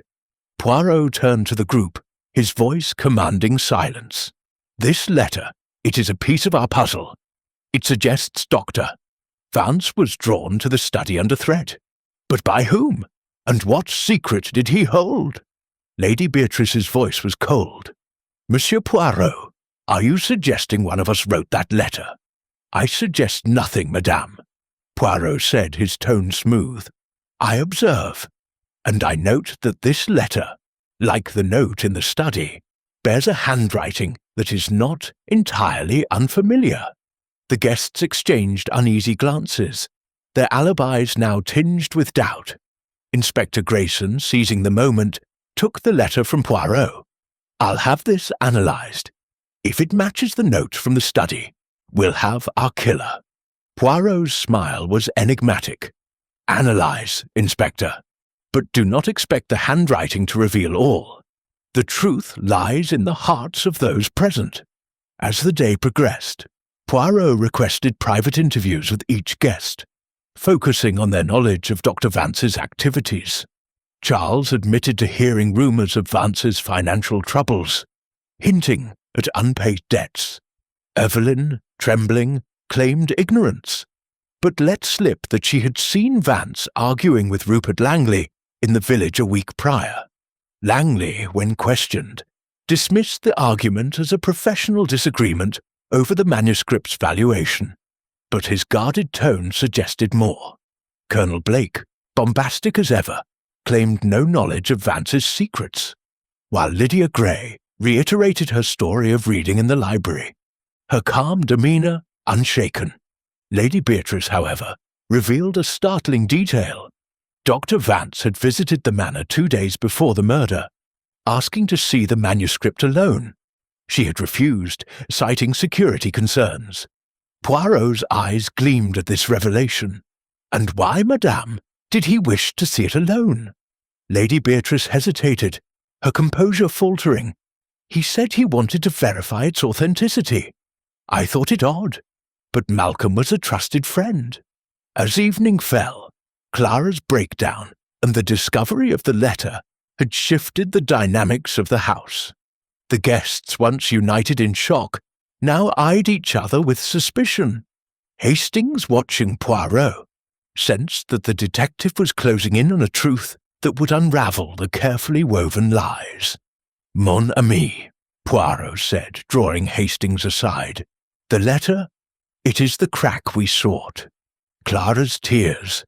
They are genuine, but they hide something, guilt perhaps, or fear. Tomorrow we shall set a trap, and the truth will tumble forth." The manor settled into a restless night, the weight of Clara's revelation hanging over it like a storm cloud. Hastings, lying awake, felt the pieces of the puzzle shifting, and he knew that Poirot's little grey cells were poised to reveal a truth that would shake Blackthorn Manor to its core. Chapter 9. The Trap. The 5th day at Blackthorn Manor brought a restless energy, as if the house itself sensed the approaching climax of the drama within its walls. The pale sunlight filtering through the windows did little to dispel the tension that clung to the guests like a second skin. Captain Arthur Hastings, standing in the morning room, felt the weight of the past day's revelations. The blood-stained note, the brass button, the blackmail letter found by Clara Vance, all pointing to a truth that remained just out of reach. Hercule Poirot, however, was a man undaunted, his green eyes alight with the certainty of a hunter closing in on his prey. Poirot stood before a small table, his notebook open, his pencil tapping rhythmically against the page. "Mon cher Hastings," he said, his voice low but vibrant, "today we set the trap. The murderer. They are clever, but they cannot resist the pressure of Hercule Poirot's little grey cells. We shall gather our suspects, and we shall watch them squirm." Hastings, intrigued but apprehensive, adjusted his tie. "A trap, Poirot? What do you mean? Are you going to confront them directly?" Poirot's moustache twitched with a knowing smile. "Not confront, Hastings. Provoke. The guilty, they betray themselves when the net tightens. We shall use the truth as our bait." The plan was set for the evening, in the drawing-room, where Poirot requested all guests to assemble at 8 p.m. Inspector Grayson, though sceptical of Poirot's theatrics, agreed to attend, his notebook ready to record any confessions. The day passed in a flurry of quiet inquiries, with Poirot revisiting the study to confirm a final detail. He lingered by the desk, his eyes fixed on the decanter, which still stood upright despite the chaos of the crime scene. "This decanter," he murmured, "it is a silent witness. It tells me more than our suspects dare." Hastings, puzzled, pressed for clarification. "The decanter? It's just brandy, Poirot. What could it tell you?" Poirot's eyes gleamed. "It tells me of order, Hastings. In a room of disorder, the shattered glass, the overturned chair, the decanter remains untouched. Why? Because the scene was staged, and the murderer, they were careful, too careful." As evening approached, the drawing-room filled with the guests, their faces a gallery of unease. Lady Beatrice sat erect, her silver hair gleaming under the chandelier, her eyes sharp with anticipation. Charles Ashford, his hands unsteady, poured himself a glass of whisky, ignoring Evelyn's whispered protests. Clara Vance, still pale and fragile, clutched her shawl, her eyes darting nervously. Rupert Langley and Colonel Blake stood near the fireplace, their conversation stilted, while Lydia Gray sat alone, her dark eyes watching Poirot with a quiet intensity that unsettled Hastings. Inspector Grayson stood by the door, his arms crossed, his expression one of grudging patience. "Let's make this quick, Poirot," he said. "My men are still searching the woods, but I'm here to see what you've got." Poirot stepped to the centre of the room, his small frame commanding attention. "Mesdames et messieurs," he began, his voice clear and deliberate, "a crime has been committed in this house, a crime of cunning and deception.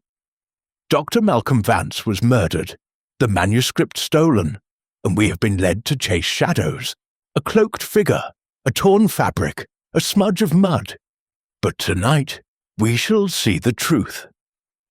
He held up the blackmail letter found by Clara, its neat handwriting stark against the folded paper. "This letter summoned Dr. Vance to the study at 10 p.m., under threat of revealing a secret. And the note found beside his body, stained with blood, confirms a meeting took place. But who wrote these notes? And what secret did Dr. Vance carry?" Clara's voice trembled as she spoke. "I told you, Monsieur Poirot. I found the letter in Malcolm's desk. I don't know who wrote it." Poirot's gaze was gentle, but unrelenting. "Oui, madame, but there is more you have not told us. Your husband, he was not only a physician, was he? He had interests, perhaps dangerous ones." Clara's hands shook, and she looked away, her silence louder than words.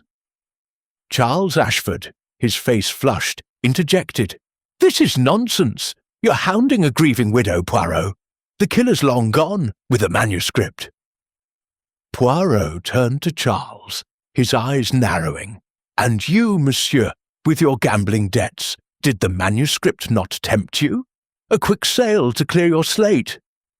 Charles slammed his glass on the table, his voice rising. "I've had enough of your accusations. I was with Evelyn the whole time." Evelyn nodded, her voice barely audible. "It's true. We were together by the window." Poirot's attention shifted to Rupert Langley.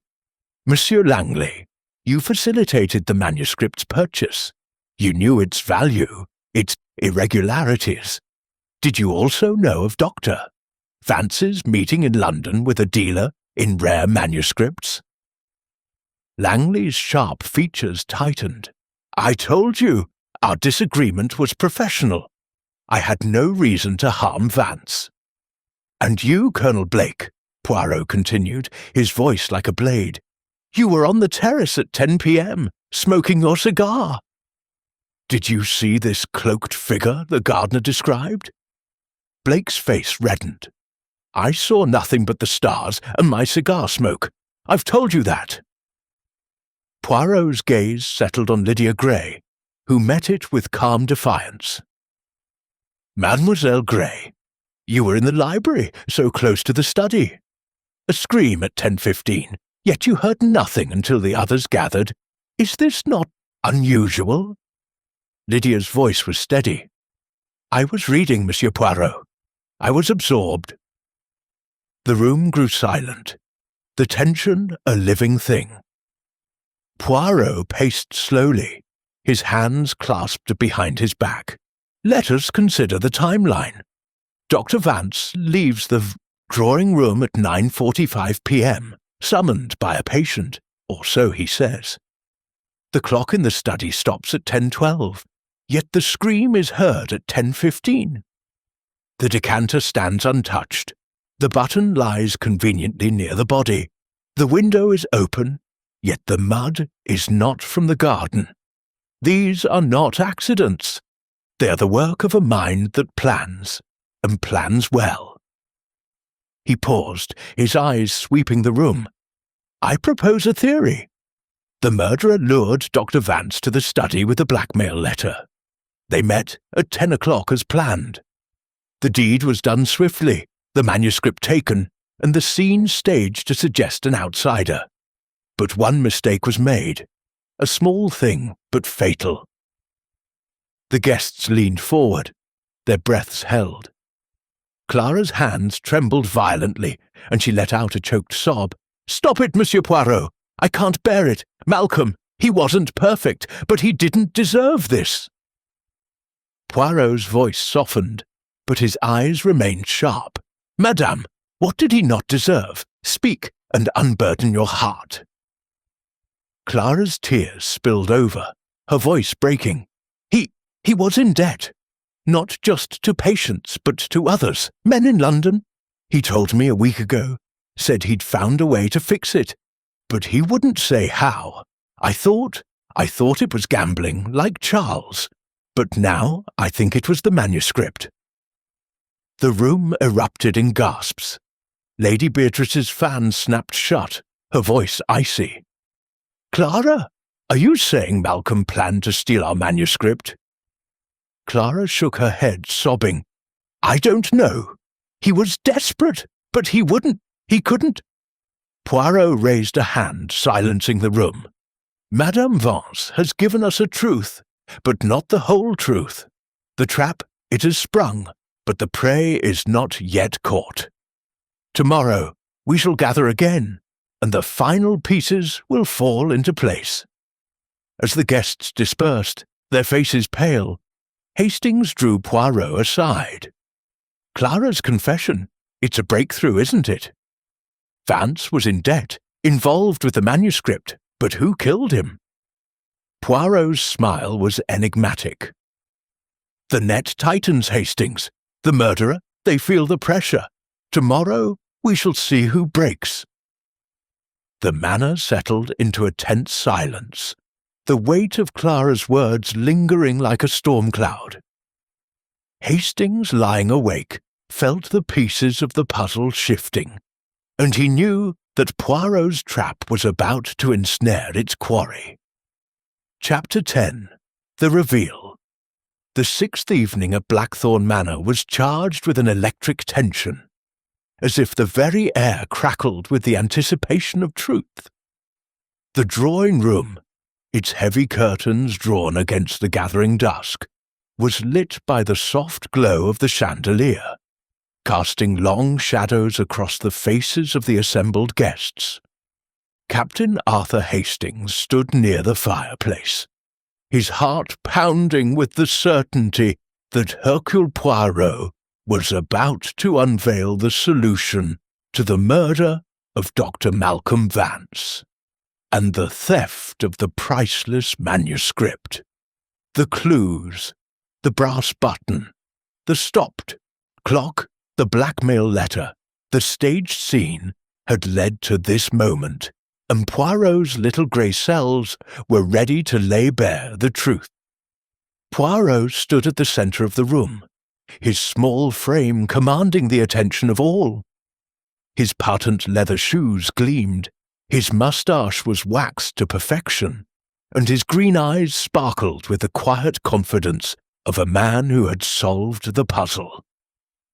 The guests sat in a semicircle, their expressions a mix of dread, curiosity, and defiance. Lady Beatrice, regal as ever, gripped her fan tightly. Charles Ashford, his face pale, clutched a glass of whisky. Evelyn, beside him, twisted her hands nervously. Clara Vance, shrouded in black, stared at the floor, her grief tempered by fear. Rupert Langley and Colonel Blake sat stiffly, their eyes darting to Poirot, while Lydia Gray, as always, remained apart, her dark gaze unreadable. Inspector Grayson stood by the door, his notebook open, his scepticism tempered by a grudging respect for Poirot's methods. "Mesdames et messieurs," Poirot began, his voice clear and resonant, "we have gathered to unravel the mystery of Dr. Malcolm Vance's death and the theft of the Ashford manuscript. It is a crime of cunning, of deception, of careful planning, but no crime is perfect, and the murderer, they have made mistakes. Tonight, Hercule Poirot will reveal the truth, step by step, using the logic of the little grey cells." He paced slowly, his hands clasped behind his back. "Let us begin with the scene of the crime. Dr. Vance was found in the study, his throat slashed, the manuscript gone. The door was locked, the window open, a smudge of mud on the sill, a torn fabric in the rose bush, a brass button on the floor. A note, stained with blood, read, Meet me at 10. Urgent. Study." And a clock stopped at 10:15 p.m. Though the scream was heard at 10:15, these are our facts. Hastings, listening intently, felt a thrill of anticipation. Poirot's voice grew sharper. The police, led by our diligent Inspector Grayson, believed this to be a robbery gone wrong. A cloaked figure, seen by the gardener, fled into the woods. But I, Hercule Poirot, saw at once that this was no simple theft. The scene was staged, too perfect, too deliberate. The mud was not from the garden, the fabric too conveniently placed, the button too carefully dropped. Why? To make us look outside when the truth lay within. Grayson shifted uncomfortably, but Poirot continued. Let us consider the timeline. Dr. Vance left the drawing room at 9:45 p.m., claiming a patient needed him. Yet he was found dead in the study at 10:15. The blackmail letter found by Madame Vance summoned him to the study at 10 o'clock. Someone lured him there, under threat of revealing a secret. What secret?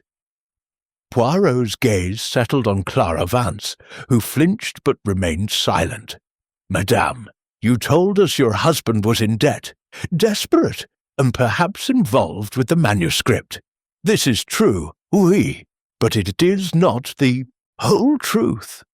Dr. Vance had met a dealer in London, a man known for handling stolen antiquities. He planned to sell the manuscript, did he not? Clara's hands trembled, her voice a whisper. He mentioned a way to clear his debts. I didn't know it was the manuscript until I found the letter. Poirot nodded, his eyes moving to Charles Ashford. And you, monsieur, with your own debts, knew of Vance's plan, did you not? You argued with him in the village, as Madame Evelyn saw. You suspected he would betray your family. Charles's face reddened, his voice hoarse. I didn't trust him, yes, but I didn't kill him. Poirot raised a hand, silencing him. Patience, monsieur. We come to the button, the brass button with the lion rampant. It is not from a servant, nor from doctor. Vance, it is a clue, placed to mislead. And the clock stopped at 10:12. Why? To confuse the timeline, to make us believe the murder happened earlier than it did. He turned to the group, his voice rising. The murderer planned carefully. They wrote the blackmail letter, luring Vance to the study. They met him at 10 o'clock, killed him swiftly, and took the manuscript. They staged the scene, shattered the glass, overturned the chair, opened the window, placed the mud and fabric to suggest an outsider. But they made one fatal mistake. The room was silent, every eye fixed on Poirot. He paused, letting the tension build, then pointed to Lydia Gray. Mademoiselle Gray, you are the key to this puzzle. You were in the library, so close to the study, yet you heard nothing until the scream at 10:15. You claim you were reading, but I say you were not. You were in the study, were you not? Lydia's face remained calm, but her eyes flickered. That's absurd, Monsieur Poirot. I was in the library, as I told you. Poirot's smile was cold. No, mademoiselle. The library window overlooks the terrace, where Colonel Blake smoked his cigar at 10 o'clock. You said you saw nothing, but the window was open. You could not have missed him. And the note, its handwriting matches the letter found by Madame Vance. It is your hand, mademoiselle. The room erupted in gasps. Lydia's composure cracked, her hands clenching. You have no proof! Poirot's voice was relentless. The button, mademoiselle. It is from a coat you own. A coat with a lion rampant crest.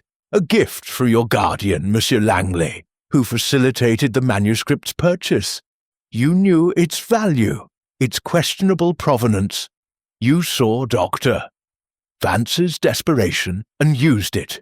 You wrote the blackmail letter, luring him to the study. You killed him, took the manuscript, and staged the scene to point to an outsider. Langley leapt to his feet, his face pale. This is outrageous. Lydia is innocent. Poirot's gaze was unyielding. Is she, monsieur? You knew of her plan, did you not? You, who stood to gain from the manuscript sale on the black market. You were in the billiard room, but you slipped out, helping her stage the scene while Colonel Blake smoked his cigar. Lydia's voice was sharp, but her eyes betrayed panic. You can't prove any of this. Poirot held up the blackmail letter. The handwriting, it is yours, and the mud on the windowsill. It is from the library floor, where you tracked it after moving through the house. The clock was stopped at 10:12 to confuse the timeline, but you screamed at 10:15 to draw attention, ensuring the body was found quickly. Clara Vance sobbed, her voice breaking. Why, Lydia? Why, Malcolm? Lydia's face crumpled, her defiance collapsing. He was going to ruin everything.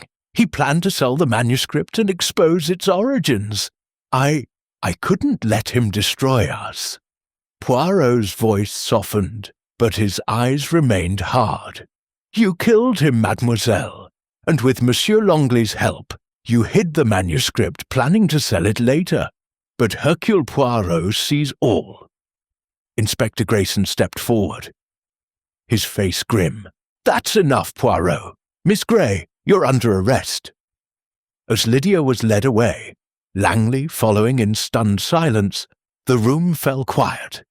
Lady Beatrice's fan snapped shut, her voice cold.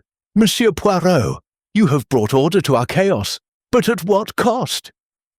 Poirot bowed. The cost of truth, madame, is always high, but it is necessary. As the guests dispersed, Hastings turned to Poirot, his voice low. You knew it was Lydia all along, didn't you? Poirot's smile was faint. Not all along, mon ami, but the clues, they pointed to her. The handwriting, the button, the mud, the heart it betrays itself. The manor settled into a heavy silence, the truth laid bare, but the wounds still raw. Poirot's triumph was complete, but Hastings knew the detective's work was not yet done. Chapter 11. The Reflection. The morning after Hercule Poirot's dramatic revelation in the drawing-room of Blackthorn Manor was a quiet one, as if the house itself exhaled in relief at the unmasking of Dr. Malcolm Vance's murderer. The pale sunlight filtered through the heavy curtains, casting a soft glow over the morning room, where Captain Arthur Hastings sat, nursing a cup of tea. The events of the previous evening, Lydia Gray's confession, Rupert Langley's complicity, the recovery of the stolen manuscript hidden in a secret compartment in the library, had left the guests subdued, their earlier tensions replaced by a weary acceptance. Yet Hastings, ever the observer of Poirot's genius, felt a lingering unease, as if some final piece of the puzzle remained unspoken. Poirot, immaculate in his tailored suit, stood by the window, his small hands clasped behind his back, his green eyes fixed on the gardens beyond. The manuscript, now safely returned to Lady Beatrice's custody, lay on a table nearby, its illuminated pages a silent testament to the greed and desperation that had led to murder. Poirot's moustache twitched slightly, a sign that his mind was still at work, reflecting on the case that had tested even his formidable intellect. Mon cher Hastings, Poirot said, turning from the window, his voice soft but resonant. The case is closed, the murderer caught, the manuscript restored. Yet you look troubled. Why is this so? Hastings set down his cup, his brow furrowed. It all seems so tidy, Poirot. Lydia's confession, Langley's involvement, it fits, but it feels almost too perfect. And poor Clara, to learn her husband was entangled in such a scheme. I can't help but wonder if we've missed something. Poirot's smile was gentle, almost indulgent. You have a good heart, Hastings, always seeking justice for the innocent. But the truth, it is not always gentle. The case of Blackthorn Manor is a lesson in human nature, greed, fear, betrayal. These are the threads that wove this crime, and we have unravelled them. He paced slowly, his hands gesturing with precise elegance. Consider, mon ami, the elegance of the deception.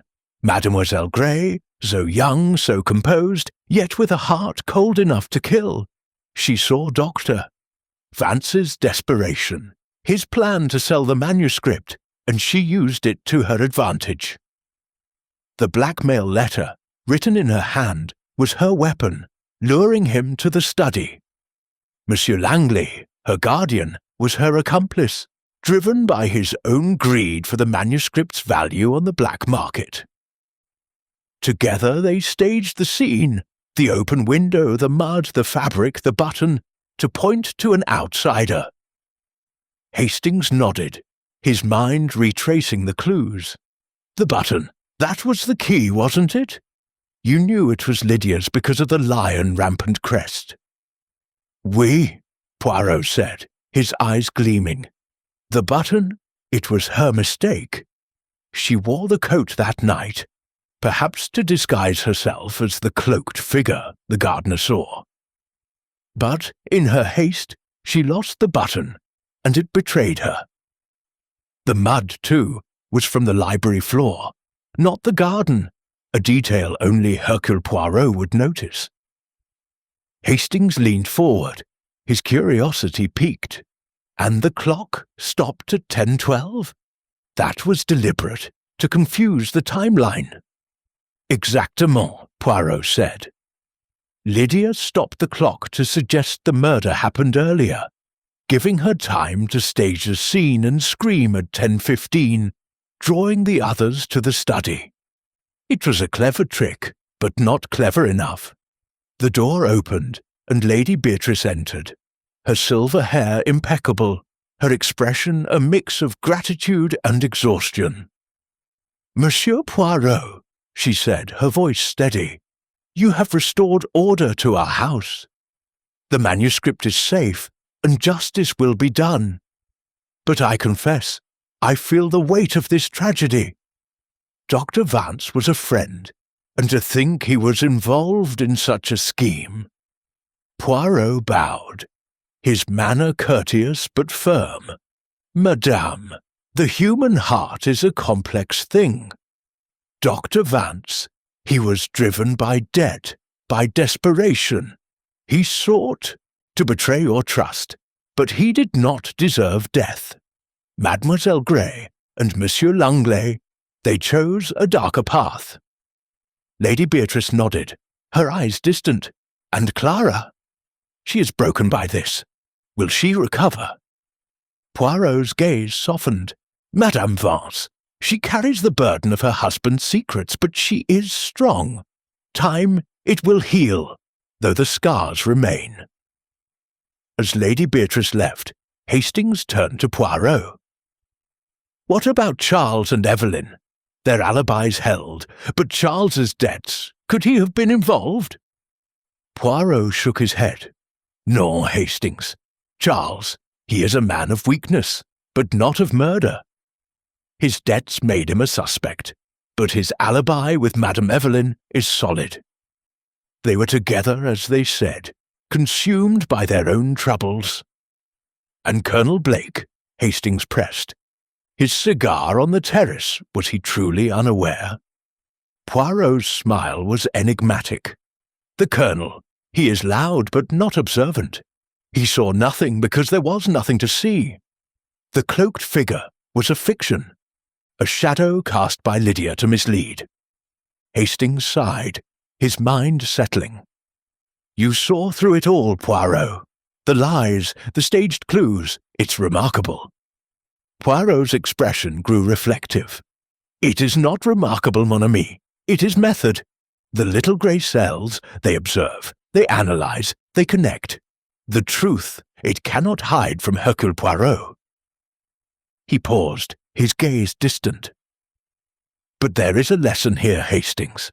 The manuscript, it was a treasure, but it brought only sorrow. Greed, it poisons the heart, and betrayal follows. We must cherish order, truth, and the simplicity of a life well lived. The manor was quiet as Poirot and Hastings prepared to depart. Inspector Grayson, now convinced of Poirot's brilliance, offered a gruff handshake. "You've done it again, Poirot. I thought we had a simple robbery, but you saw the truth. My men will handle Gray and Langley from here." Poirot bowed. "It is my pleasure, Inspector. But remember, the truth is never simple. It is only clear when one looks with the eyes of logic." As they stepped into the motor car, the manor fading into the mist behind them, Hastings glanced at Poirot. "Where to now, old friend? Another case?" Poirot's eyes twinkled. "For now, Hastings, we return to London. A cup of tisane, a quiet evening, and perhaps a new puzzle will find us. The world, it is never short of mysteries." The car rolled down the cobbled lane, leaving Blackthorn Manor behind. Hastings felt a sense of closure, but also a quiet awe at Poirot's ability to pierce the fog of deception. The case was closed, the truth revealed, but the echoes of Blackthorn Manor would linger, a reminder of the darkness that lurks beneath the surface of even the most elegant lives. Chapter 12. The Aftermath. The seventh day at Blackthorn Manor was cloaked in a sombre stillness, as if the house itself mourned the revelations that had shattered its genteel facade. The arrest of Lydia Gray and Rupert Langley had sent ripples through the household, leaving the remaining guests to grapple with the aftermath of betrayal and loss. Captain Arthur Hastings, seated in the morning room with a cup of tea, felt the weight of the case's resolution, yet a quiet unease lingered in his heart. The truth had been uncovered, but its cost was etched in the strained faces of those left behind. Hercule Poirot, ever the beacon of clarity, stood by the window, his small frame outlined against the pale light, his green eyes reflective as he surveyed the gardens.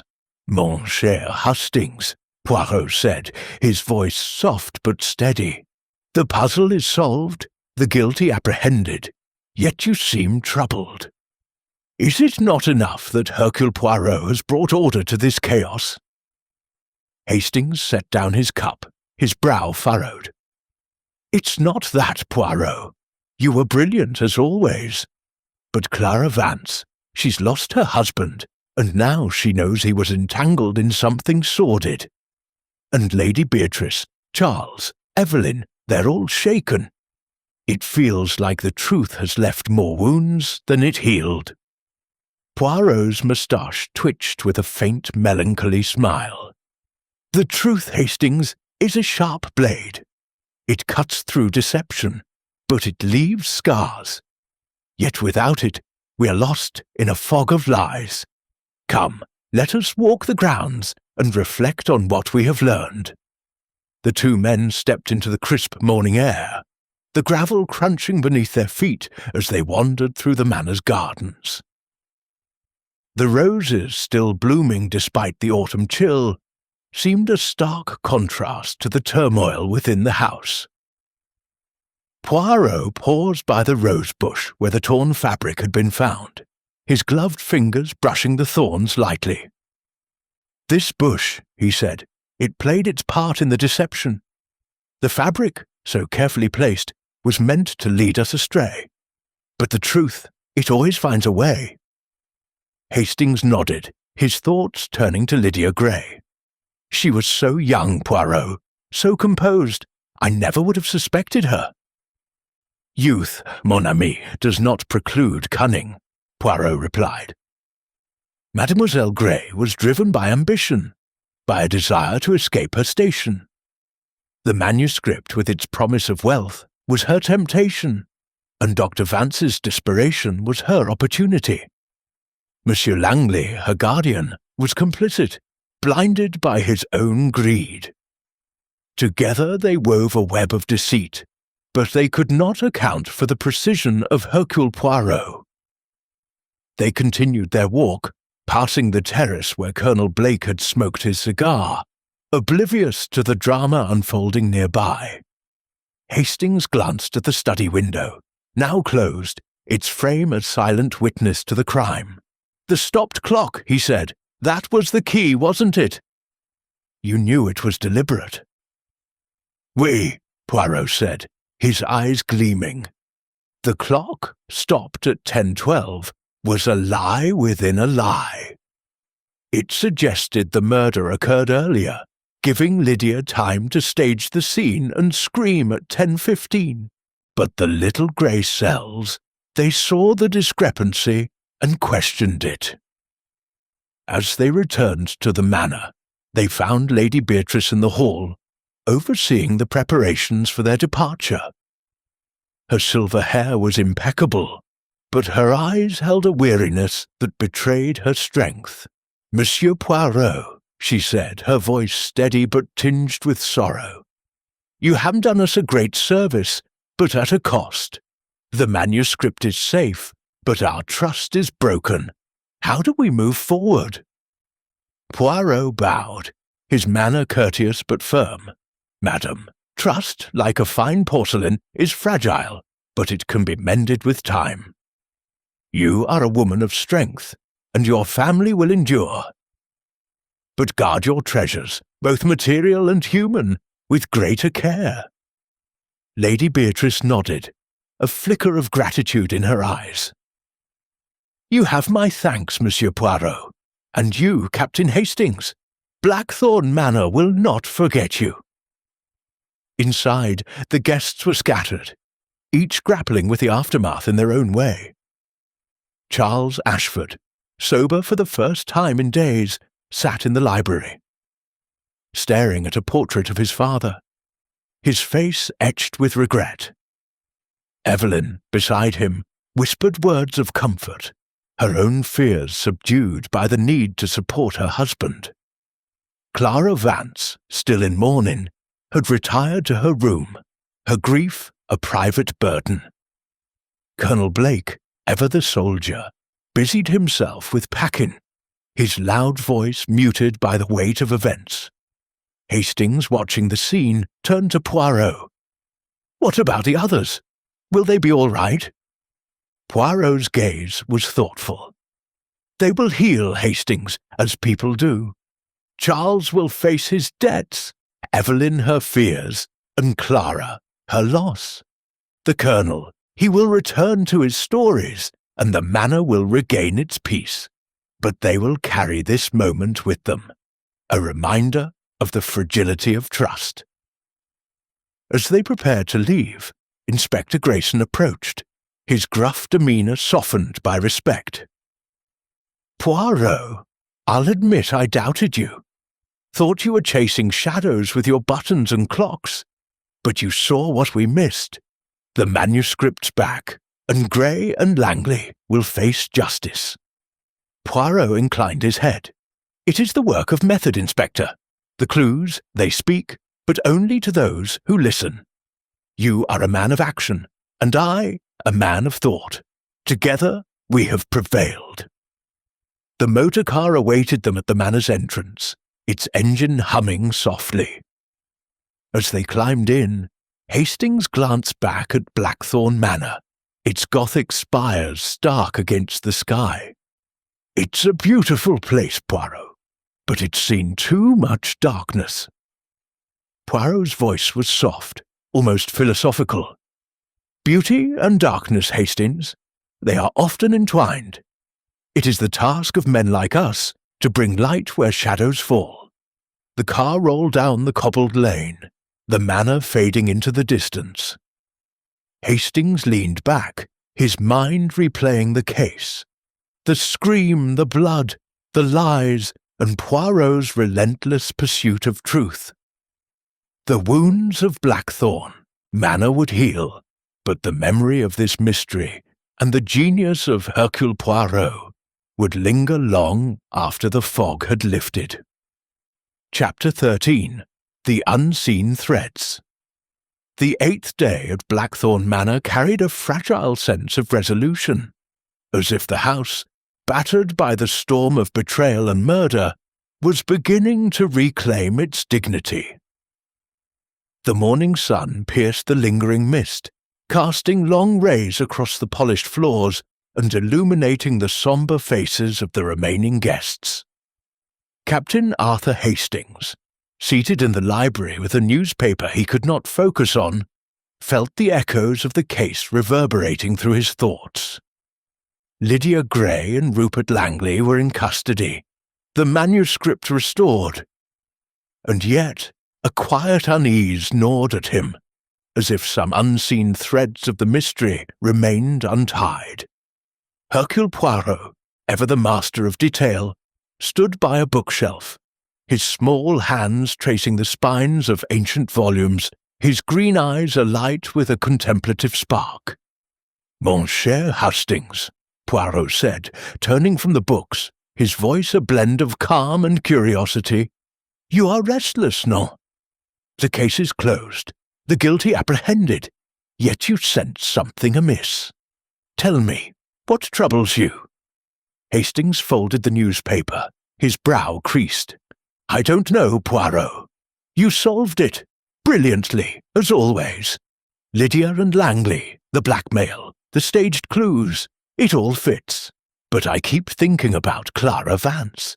She's so broken, and I wonder, was there more to her husband's secret than we uncovered?" Poirot's moustache twitched with a faint smile. "You have the instincts of a detective, Hastings, though not yet the method. The heart, it senses what the mind has not yet grasped.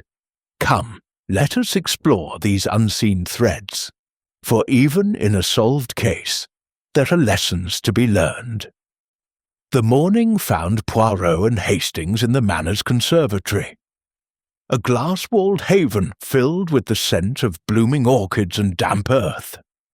Poirot had requested a final meeting with Clara Vance, hoping to ease her grief and clarify any lingering doubts. Clara entered, her black shawl draped loosely over her shoulders, her face pale but composed. The weight of her husband's betrayal and death hung about her like a shadow, yet her eyes held a flicker of resolve. "Madame Vance," Poirot began, his tone gentle but probing, "you have suffered greatly. Your husband's death, his secret dealings with the manuscript, these are heavy burdens. But I sense there is more you have not told us. Speak, and let Hercule Poirot bring you peace." Clara's hands trembled as she sat, her voice low. "Monsieur Poirot, you've done so much already. You found Malcolm's killer, restored the manuscript. What more can there be?" Poirot leaned forward, his eyes piercing. "There is always more, madame. The letter you found, the one that summoned your husband to the study, it was a shock, oui, but not entirely a surprise. You suspected his troubles, did you not?" Clara's gaze dropped to her hands, her fingers twisting the edge of her shawl. I knew Malcolm was worried. He was distant, secretive. A month ago, he came home late from London, agitated. He said he'd made a mistake, but he wouldn't tell me what. I thought it was a patient, or perhaps an investment gone wrong. But after finding the letter, I realized it was something darker. Poirot nodded, his pencil poised over his notebook. "And did he speak of Mademoiselle Gray, or Monsieur Langley? Did he mention their involvement?" Clara shook her head, her voice breaking. "No, but he mentioned Rupert once, saying he was too clever for his own good. I didn't think much of it then, but now I see Malcolm was caught in something he couldn't escape." Poirot's expression softened, but his questions were relentless. "And the night of the murder, madame, you saw your husband leave the drawing-room at 9:45. Did you notice anything unusual? His manner, perhaps, or a glance he shared with another?" Clara hesitated, her eyes distant. "He was nervous more than usual. When he stepped into the hall, I saw him glance at Lydia. It was quick, but there was something in it like fear or recognition. I didn't understand it then." Poirot made a note, his pencil scratching softly. "Merci, madame. Your words, they are most illuminating. You have helped us see the unseen." As Clara left, Hastings turned to Poirot, his curiosity piqued. "That glance between Vance and Lydia, it confirms she lured him, doesn't it? But why didn't Clara mention it before?" Poirot's smile was enigmatic. Fear, Hastings, and love. She protected her husband's memory, even in death. But now she has given us a thread, a confirmation of Lydia's role as the spider in this web. The day progressed with Poirot revisiting the other guests, seeking to tie up the loose ends of their stories. Lady Beatrice in the drawing-room expressed her gratitude, but also her resolve to move forward. "The manuscript will be sold, Monsieur Poirot," she said, her voice firm. "It has brought nothing but sorrow. We shall use the funds to secure the manor's future." Charles Ashford, sober and subdued, admitted to his financial troubles, but swore he had no part in the crime. "I was a fool, Poirot," he said, his voice heavy. "But I'd never betray my family like that." Evelyn, clinging to her husband's arm, echoed his words, her eyes red from sleepless nights. "We'll make things right, Monsieur Poirot, for the family's sake." Colonel Blake, packing his bags, offered a gruff acknowledgement of Poirot's skill. "Never thought a button could solve a murder. But you proved me wrong, Poirot. Damned fine work." The final meeting was with Inspector Grayson, who joined Poirot and Hastings in the morning room. His face, usually set in a scowl, was softened by respect. "We've got Gray and Langley in custody, and the manuscripts secure. You've done what I couldn't, Poirot. But I still don't understand how you saw through it all." Poirot's eyes twinkled. "It is the method, Inspector. The clues, the button, the clock, the mud, they were not random. They were the mistakes of a clever mind. Lydia's ambition, Langley's greed, Vance's desperation, these were the threads that wove the crime. I merely followed them to their source." Grayson nodded, his notebook closed. "Well, you've got my respect. If you're ever in these parts again, I'll not doubt you." As the day drew to a close, Poirot and Hastings prepared for their final departure. The motor car stood ready, its driver waiting patiently. Poirot took one last look at Blackthorn Manor, its Gothic spires softened by the fading light. "A beautiful place, Hastings," he said, "but beauty, it can hide great darkness. We have brought light, but the shadows remain." Hastings, climbing into the car, glanced back at the manor. "Do you think they'll recover, Poirot?" "Clara, the Ashfords, all of them?" Poirot's voice was philosophical. "They will, mon ami, as the human spirit always does. But they will carry the memory of this tragedy, a reminder that trust, once broken, is hard to mend." The car rolled down the lane, the manor fading into the dusk, Hastings felt a sense of closure, tempered by the knowledge that Poirot's genius had once again pierced the veil of deception. The unseen threads had been revealed, but the scars of Blackthorn Manor would linger, a testament to the cost of truth. Chapter 14. The Echoes of Truth. The 9th day at Blackthorn Manor dawned with a quiet that felt almost reverent, as if the house were paying homage to the truth that had finally been unearthed. The sun, rising over the mist-draped hills of St. Mary's Hollow, cast a golden light through the manor's tall windows.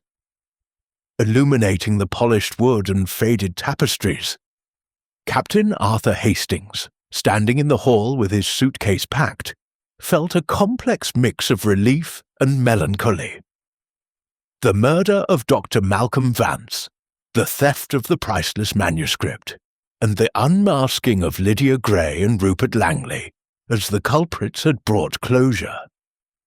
But the echoes of betrayal lingered in the air like a faint, persistent note.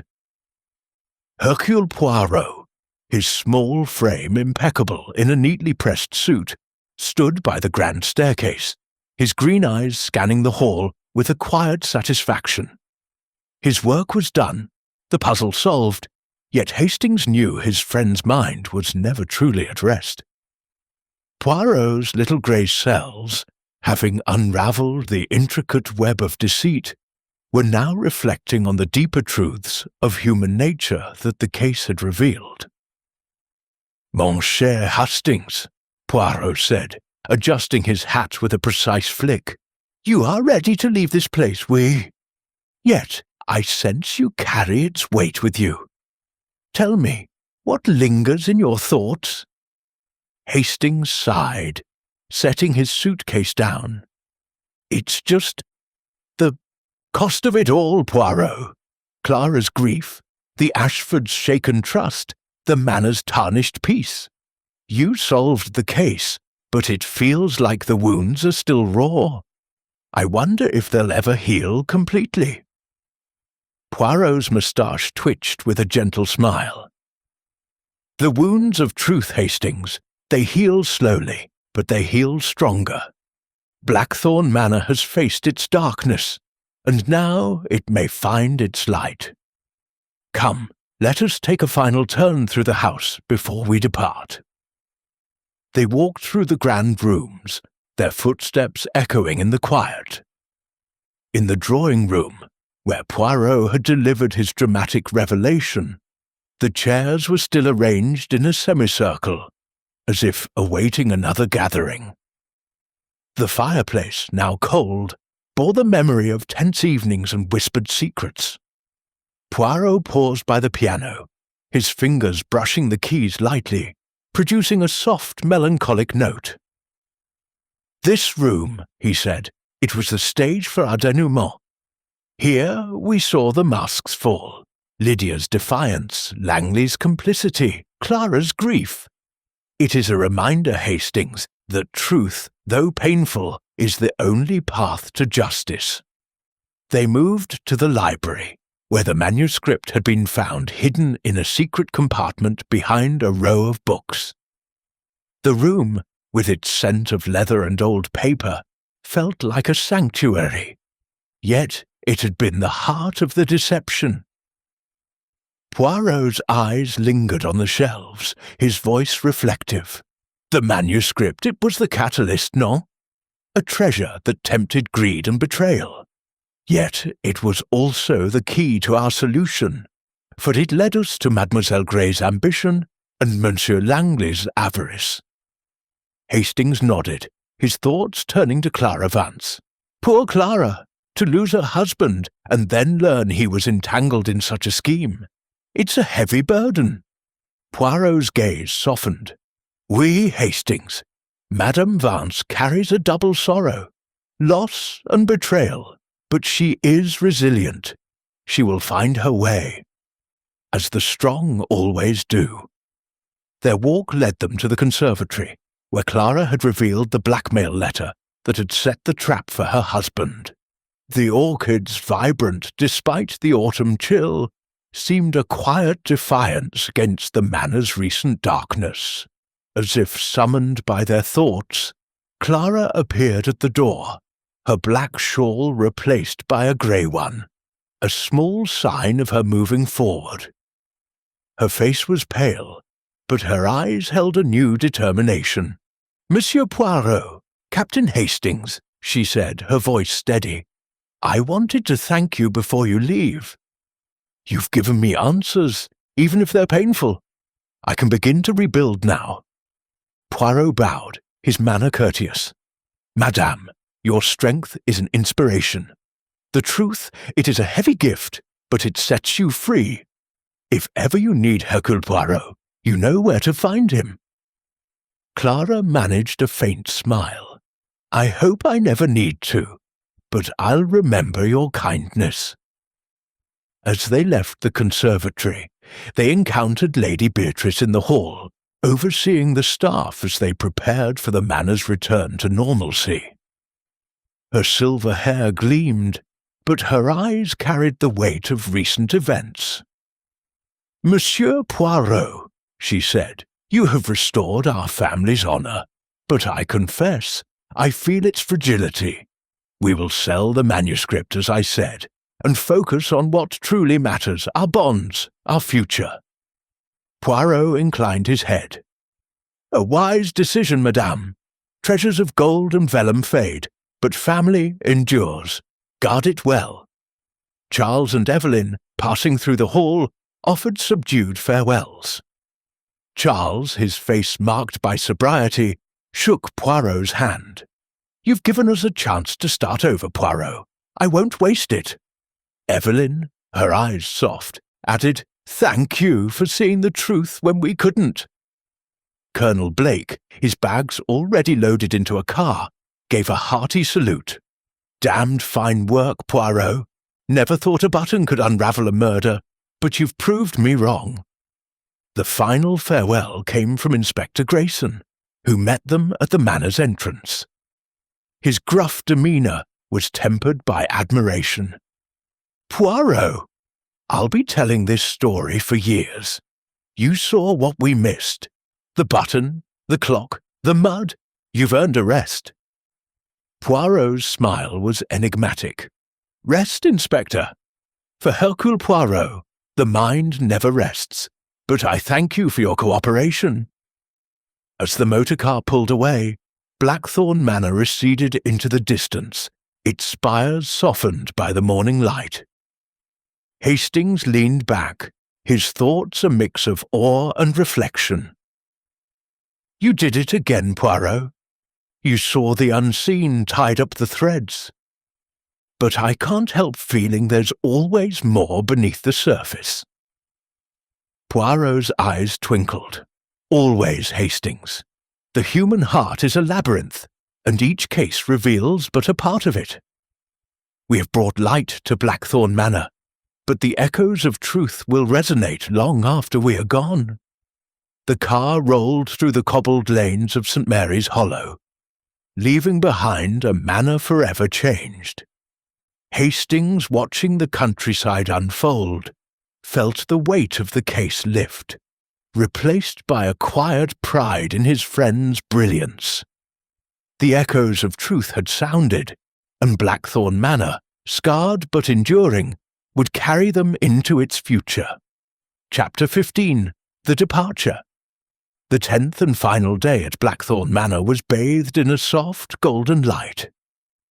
As if the sun itself sought to cleanse the house of its recent shadows. The air was crisp, carrying the faint scent of autumn leaves and the promise of renewal. Captain Arthur Hastings stood in the grand hall, his suitcase at his feet, his heart a mix of relief and lingering melancholy. The murder of Dr. Malcolm Vance, the theft of the priceless manuscript, and the unmasking of Lydia Gray and Rupert Langley had left their mark on the manor. But the truth, so brilliantly uncovered by Hercule Poirot, had restored a fragile sense of order. Yet as Hastings prepared to leave, he felt the echoes of the case resonating, a reminder of the delicate balance between truth and its consequences. Hercule Poirot, impeccable in his tailored suit and polished shoes, stood beside Hastings, his small hands adjusting his hat with meticulous care. His green eyes, ever observant, scanned the hall one final time, as if committing every detail to memory. The manuscript, now secured in a locked case under Lady Beatrice's watchful eye, rested on a table nearby, its illuminated pages a silent witness to the tragedy it had sparked. Poirot's moustache twitched slightly, a sign that his mind, though satisfied with the case's resolution, was already turning to new horizons. "Mon cher Hastings," Poirot said, his voice calm but tinged with reflection. "We leave Blackthorn Manor behind, but its lessons travel with us. The human heart, it is a puzzle as complex as any crime. What do you carry from this place?" Hastings sighed, his gaze drifting to the portraits lining the hall. "I suppose a sense of awe, Poirot. Your ability to see through the lies, the button, the clock, the mud, it's extraordinary. But I also carry sadness for Clara, for the Ashfords, for what they've lost. Truth is a bitter medicine, isn't it?" Poirot's smile was gentle, almost philosophical. "Oui, Hastings, but it is a medicine that heals. Without it, we are lost in deception. Blackthorn Manor has faced its darkness, and now it may find its light. Come, let us bid farewell to our hosts." They found Lady Beatrice in the drawing-room, overseeing the final preparations for their departure. Her silver hair gleamed in the sunlight, and though her face bore the weight of recent events, her eyes held a quiet strength. "Monsieur Poirot, Captain Hastings," she said, her voice steady. "You have restored our peace, though it came at a cost. I have decided to donate the manuscript to a museum, where it can be appreciated without tempting further greed." Poirot bowed, his manner courteous. "A noble decision, madame. The manuscript, it is a treasure, but its true value lies in the lessons it has taught us. Guard your family well, for they are the greater treasure." Lady Beatrice inclined her head, a flicker of gratitude in her eyes. "We will, Monsieur Poirot, and we will not forget your service to us." Charles and Evelyn Ashford joined them, their faces marked by a newfound resolve. Charles, his usual bravado softened, extended a hand. "Poirot, Hastings, I was a fool to doubt you. You've given us a chance to rebuild, and I mean to take it." Evelyn, her hand resting lightly on her husband's arm, added, "We're grateful, truly." "The manor will be quieter now, but stronger for it." Clara Vance appeared next, her grey shawl a subtle shift from the black of mourning. Her eyes, though still shadowed, held a spark of hope. "Monsieur Poirot," she said, her voice soft but firm, "you've given me answers, even if they hurt. I can face the future now, knowing the truth about Malcolm." Poirot's gaze was kind but piercing. "Madame, your courage is a testament to the strength of the human spirit. The truth, it sets you free, even when it wounds." Colonel Blake, his bags already loaded, offered a hearty farewell from the doorway. "Poirot, you're a marvel. Never thought a little chap like you could unravel such a tangle. Safe travels, and don't let those grey cells rust." The final farewell came from Reynolds, the butler, who stood stiffly at the manor's entrance. His gaunt face, so often etched with unease, softened as he addressed Poirot. "Sir, you've brought order to our chaos. I wish I'd seen more that night, but I'm grateful you did." Poirot inclined his head. "Monsieur Reynolds, you did your duty. The rest was for Hercule Poirot to uncover." As they stepped outside, the motor car waited, its engine purring softly. Inspector Grayson, standing nearby, offered a rare smile. "Poirot, you've made a believer out of me. That button, that clock, I'll be studying your methods for years. If you're ever back in St. Mary's Hollow, you've got a friend in the police." Poirot's eyes twinkled. "Merci, Inspector, but let us hope the next visit is for a cup of tisane, not a crime."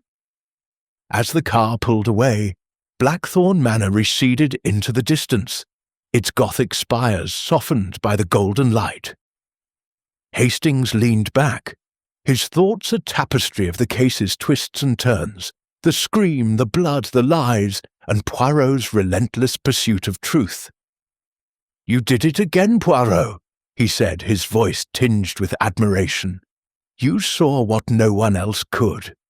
But I wonder, what's next for you?" Poirot's smile was enigmatic, his gaze fixed on the road ahead. "Next, mon ami, is London. A quiet evening, a cup of tisane, perhaps a symphony on the gramophone.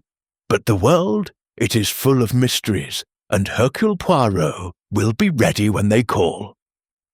The car rolled through the cobbled lanes of St. Mary's Hollow, the countryside unfolding in a blur of green and gold. Hastings felt a sense of closure, tempered by awe at his friend's genius. Blackthorn Manor, scarred but enduring, would carry the memory of this case, its echoes of truth a reminder of the delicate dance between light and shadow. As the manor faded from view, Hastings knew that wherever they went, Poirot's little grey cells would continue to illuminate the darkness, one mystery at a time.